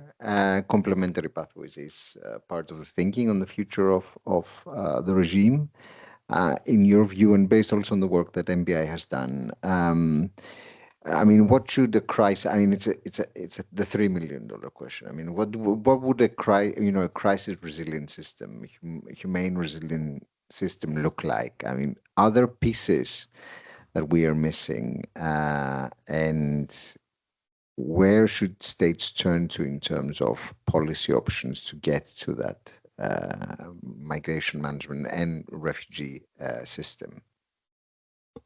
It is indeed the $3 million question, and we've been doing some thinking on this. I won't pretend that we have found the answer or have all of the answers, but we've been trying to consult with both policymakers in destination countries, with some sets of experts, and then also have been doing some roundtables with major hosting countries in major refugee regions to try to really suss out what some of the challenges are that we're facing. You had, I think, at the beginning, had a really clear outline of all of the different ways in which the protection system is struggling, and had posed a question of which is it? Are we facing the issues of not enough resources, of protection system not being legally fit for purpose? I would say it's all of the above, and that's what's put us in a place where our systems are not resilient for crises. We're already overloaded. We don't have the ability to deal with what we're already facing, whether that be here in Europe or countries in the region.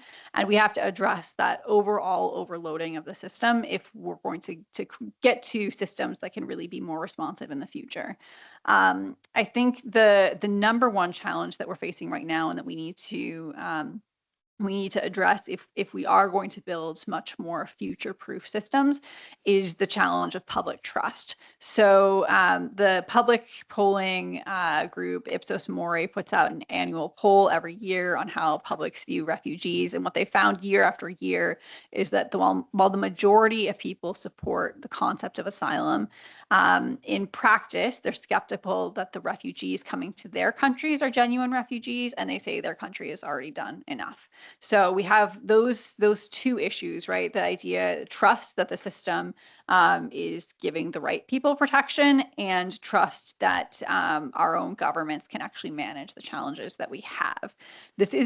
It's worth saying this is not limited to the high-income world. If you've been watching the news, there are mass protests going on right now in South Africa, where one of the things that people are chanting is "Leave the Refugee Convention." So it's not just us that's having this problem. When we talk about a protection system for the future, then I think we need to think about something that's not just technically perfect, but that can also maintain public trust and be politically resilient. So we've been doing a little bit of modeling, and I'll share with you a little bit of what we've been thinking about. Three particular principles that we've been sort of working with. One is the idea that, of course, territorial asylum and the principle of non-refoulement, and the idea that people won't be sent back to a place where they'd be at risk of imminent or severe harm is a core to the system and can't be brought into question. That's not something, even if we're talking about legal reforms down the line to the Refugee Convention itself, that's not something that should be called into question. But there is a question of how you ensure that we can be confident that the people who are getting protection really need it. You had mentioned the question of democratic legitimacy. And to do that, we do really need to have resilient asylum systems that are doing more around quickly filtering out people who don't need protection through expedited procedures, while also looking at ways to grant people who do need protection that protection faster, group determinations. I said accelerated procedures already, triaging, all of these things. I think the pact and the work that has already happened in Europe in the last 10 years goes a long way towards that. One of the things that we have not fixed, and a few people have alluded to this, is the appeal system.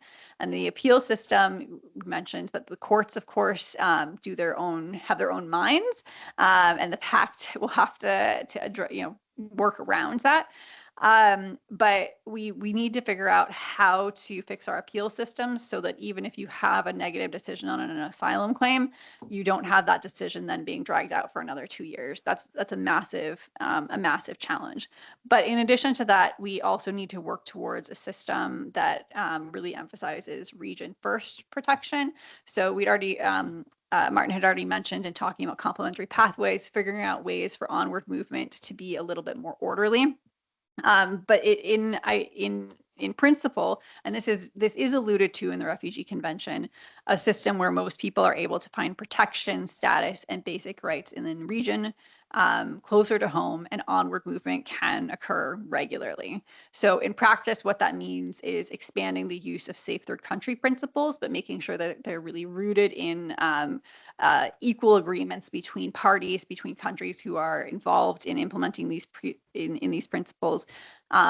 And also thinking really about effective responsibility sharing. And we've talked about responsibility sharing and solidarity as being about sort of equaling out the burden between countries. I think there's another way to look at it, which is how are you ensuring or sharing or supporting countries to ensure that they are all upholding their responsibilities.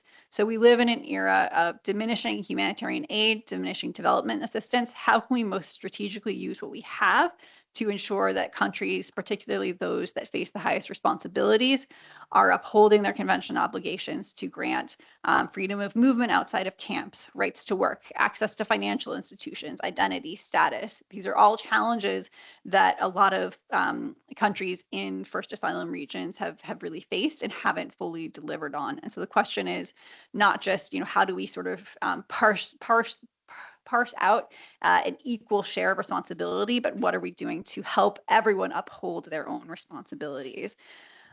which is a bit of a shift. And then, as Martin already alluded to, we need to think about rebuilding resettlements, complementary pathways at scale to ensure that there are opportunities for refugees to really enact their own agency as well in terms of finding solutions and move where those solutions and opportunities are. So I'll leave it there. We have a lot of other thoughts, I think, about how to practically do that. It's nice to say you have a vision, but then what do you actually do to get there? I'm happy to come back to that in the Q&A though. Thank you. And now for the final question to Ella. I mean, there's the issue of diminishing financial support, which is coupled to diminishing public support, or at least increasing public support for, let's say, stricter, stricter policies that exhibit control. You've worked with civil society in the past, and there's a concern about, guaranteeing human rights, but at the same time, it seems that advocacy is not, in a sense, delivering, should I say. So if we leave the technical aspects of the pact and we move to the, the sphere, the social sphere, I mean, in your view, I mean, the way we do advocacy, is it good enough? Do we need new advocacy tools, approaches, directions in relation to guaranteeing migrant rights? Are there any lessons learned over the past years as to how we do advocacy? Is there anything we could do better? Well, thank you for allowing me to answer the final question. And I won't take too long because I'm looking forward to the discussion with all of you. I'd like to raise a point here about the need to ground our work in evidence, to challenge misleading narratives, and to not fall into the trap of overly simplifying public attitudes towards migration.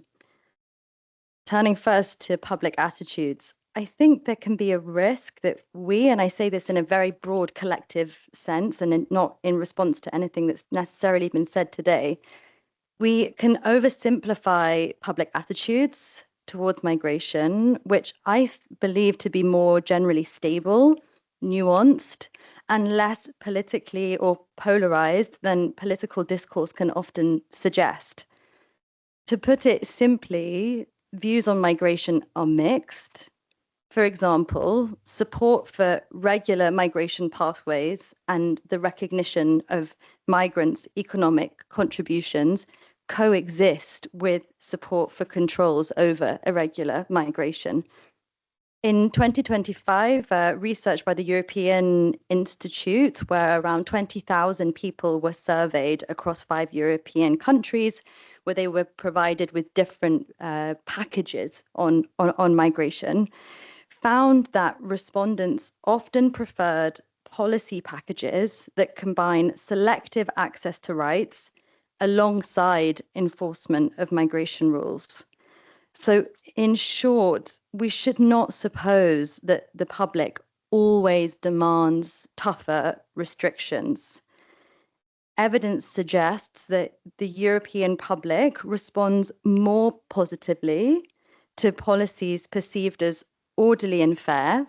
I'm British, so we talk about queuing a lot. And are more concerned about the transparency of systems, which was raised in the keynote speech, and the perception of government control rather than actual migration numbers.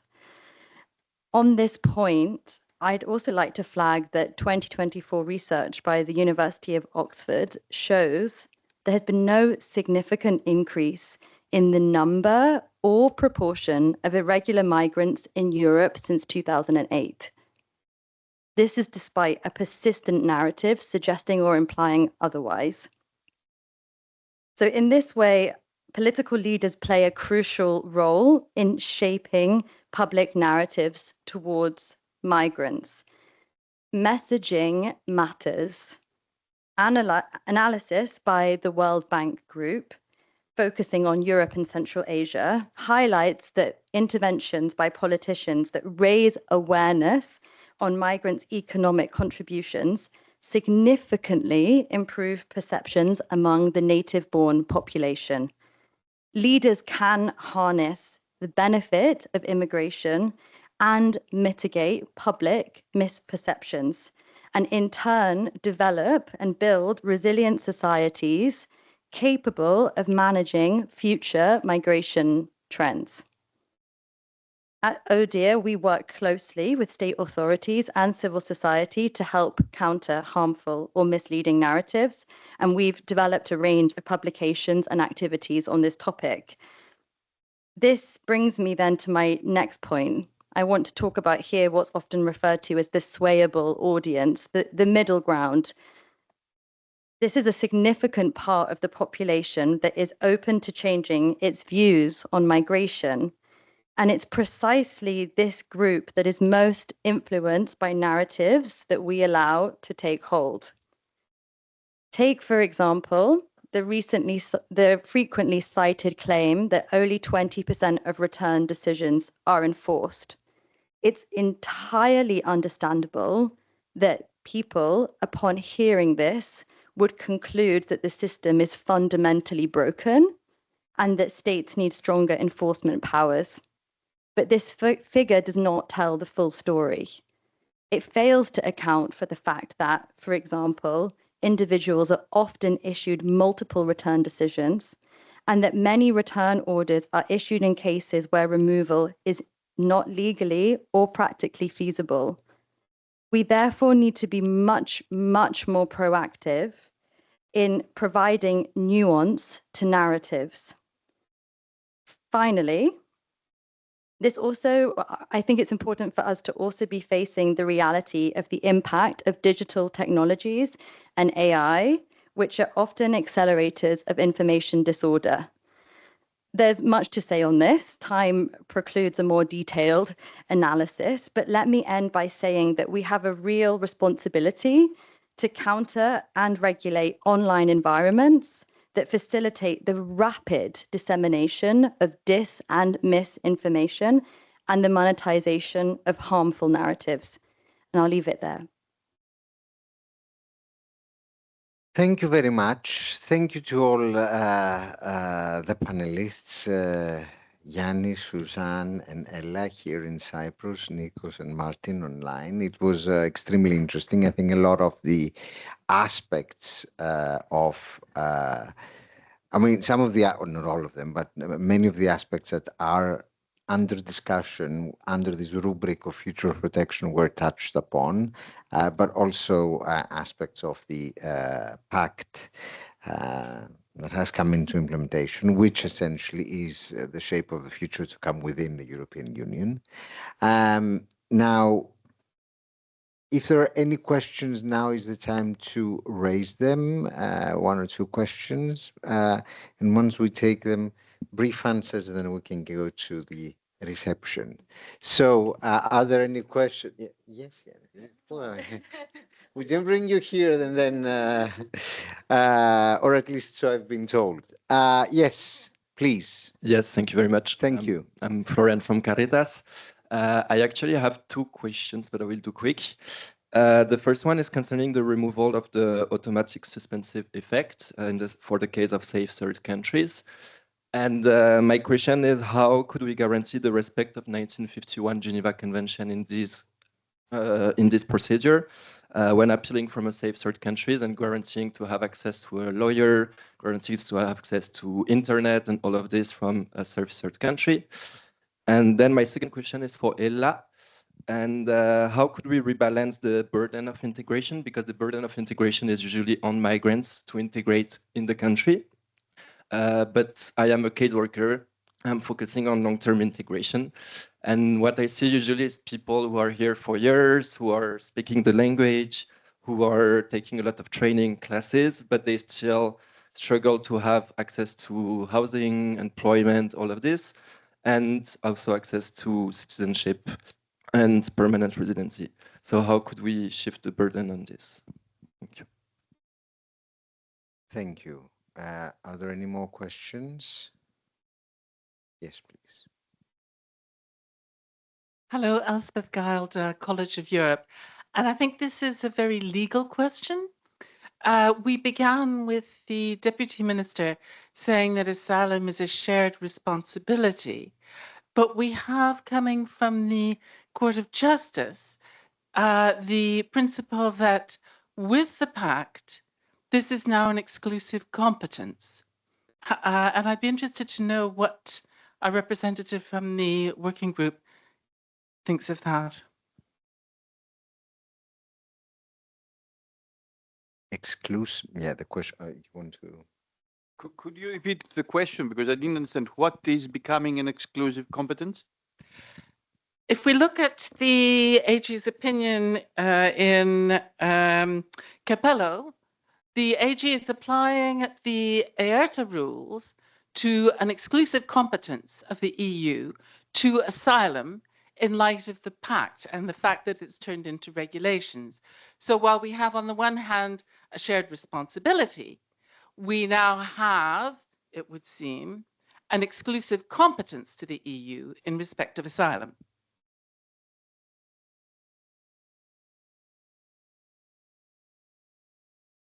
That's a legal question.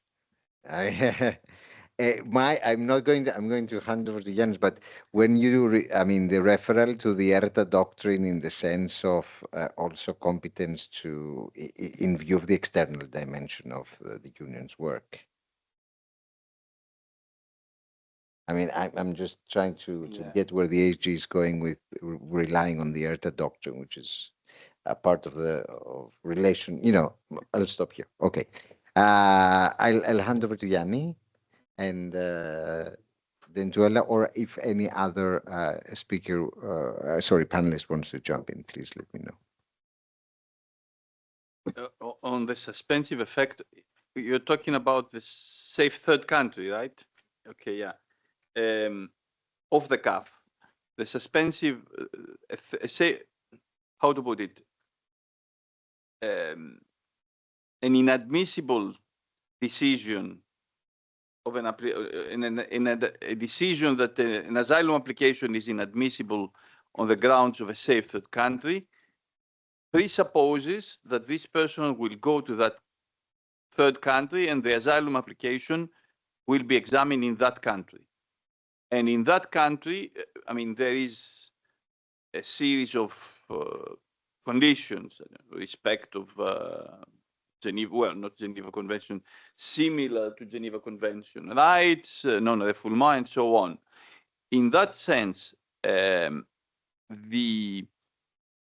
right to an appeal is guaranteed in the third country.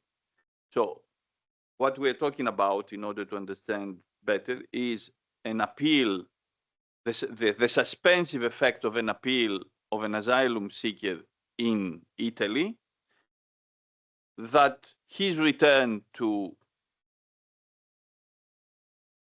Turkey, say, is not valid on 1, 2, 3, 4 grounds. The right to asylum is protected, non-refoulement is protected. There is no provision in the treaty, in the legislation, that an administrative appeal, because this is an administrative appeal, which does not affect the applicant's right to asylum and the applicant's protection in a case against refoulement, is no longer valid. So to me, the fact that the suspensive effect is not automatic, I remind you that the suspensive effect can be granted, by a specific court on a specific case, is not, how to put it, is not putting the applicant's life or security at risk. That's my assessment. Now, on your interesting legal question, okay, the institutional reply is that exclusive competencies are created by treaty change. This is not the case. Now, there are aspects of exclusivity that have been consecrated through jurisprudence, especially in the 1960s. These aspects usually refer to more general principles. I don't know, primacy of law, non-discrimination. In fact, not in law, asylum has become an exclusive. Rather, some aspects of asylum have become an exclusive competence of the EU. But the decision on asylum remains national. And I think that when the decision of asylum remains national and the individual who conducts the asylum interview is a civil servant of a member state, cannot transform something into an exclusive competence from a constitutional point of view. But it is correct that nowadays asylum is almost fully European.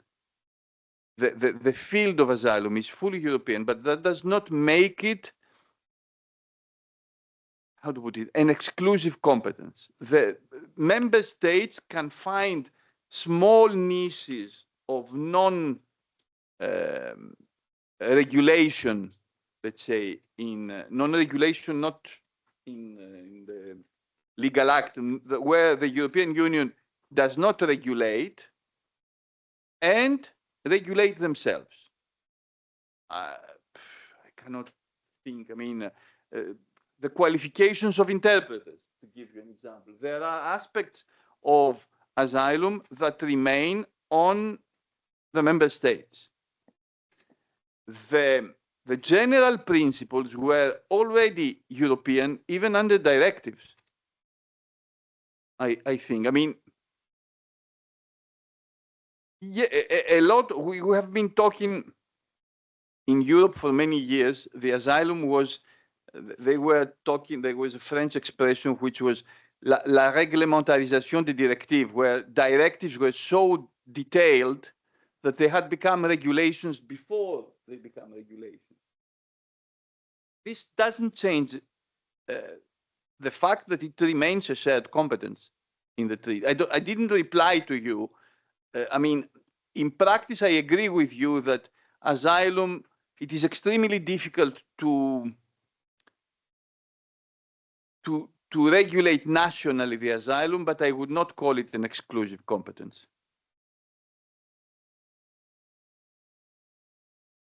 Thank you. Ella. Thank you very much to the colleague from Caritas for the question. I'll be really quick because I see that people want to get to the reception and we can continue discussing there as well. Firstly, evidence shows that when people enjoy equal rights and security of status, the conditions for integration are the strongest. And this is the premises that we should really be working from when we're doing integration work.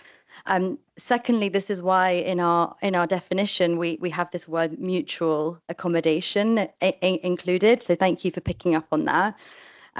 We really have a multi-stakeholder approach, and this is also used by the Commission in its action plan on integration and inclusion. And this includes national authorities, local authorities, civil society, but really integration will not work without there being this multi-stakeholder approach. And I think it's also important for us to broaden our work beyond only what we see as strictly migration focused work. For example, work against hate crimes has a huge impact actually on how migrants are able to integrate into society. Work on non-discrimination and tolerance generally also has a big impact. So it's really important that we are intersectional and interdisciplinary in the work that we're doing. And one thing that I've been reflecting on more recently, and maybe we can talk about it more in the reception, is that with some huge caveats, so this is me testing out this thing that I've been thinking about recently, integration of migrants is not that different from how local populations succeed. And I think this is something that we need to be thinking about as well. Whether someone does well in their life and has a rewarding career and a happy life is not that different, whether you're someone that's born in the UK versus someone who migrates there, for example. So I think this is something for us to also be reflecting on. But I look forward to also hearing from you and from your experience when we go for the reception. Thank you. Thank you very much. Allow me to bring this to a close. It's been extremely interesting. I would like to thank all of you for joining us on, I have to say, a hot day, a hot afternoon. Actually, a normal afternoon for Cyprus standards, and a cold afternoon for Western European standards. I mean, compared to what's happening. I would like to, on my part, to thank the panelists, Suzanne, Yanis, and Ella in Cyprus, Nikos and Martin online. Many thanks from my part to UNIC, the minister, but also on a personal level, Kyriaki and Eleni, for making this happen. Thank you very much, and we can continue the discussion outside. So thank you very much, and thanks everyone. Thank you. Bye-bye.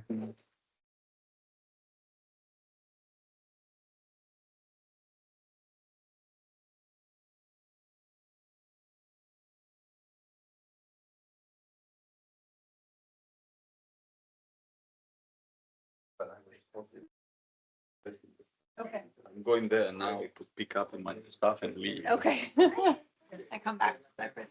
No, I'm not. I'm Greek. Okay.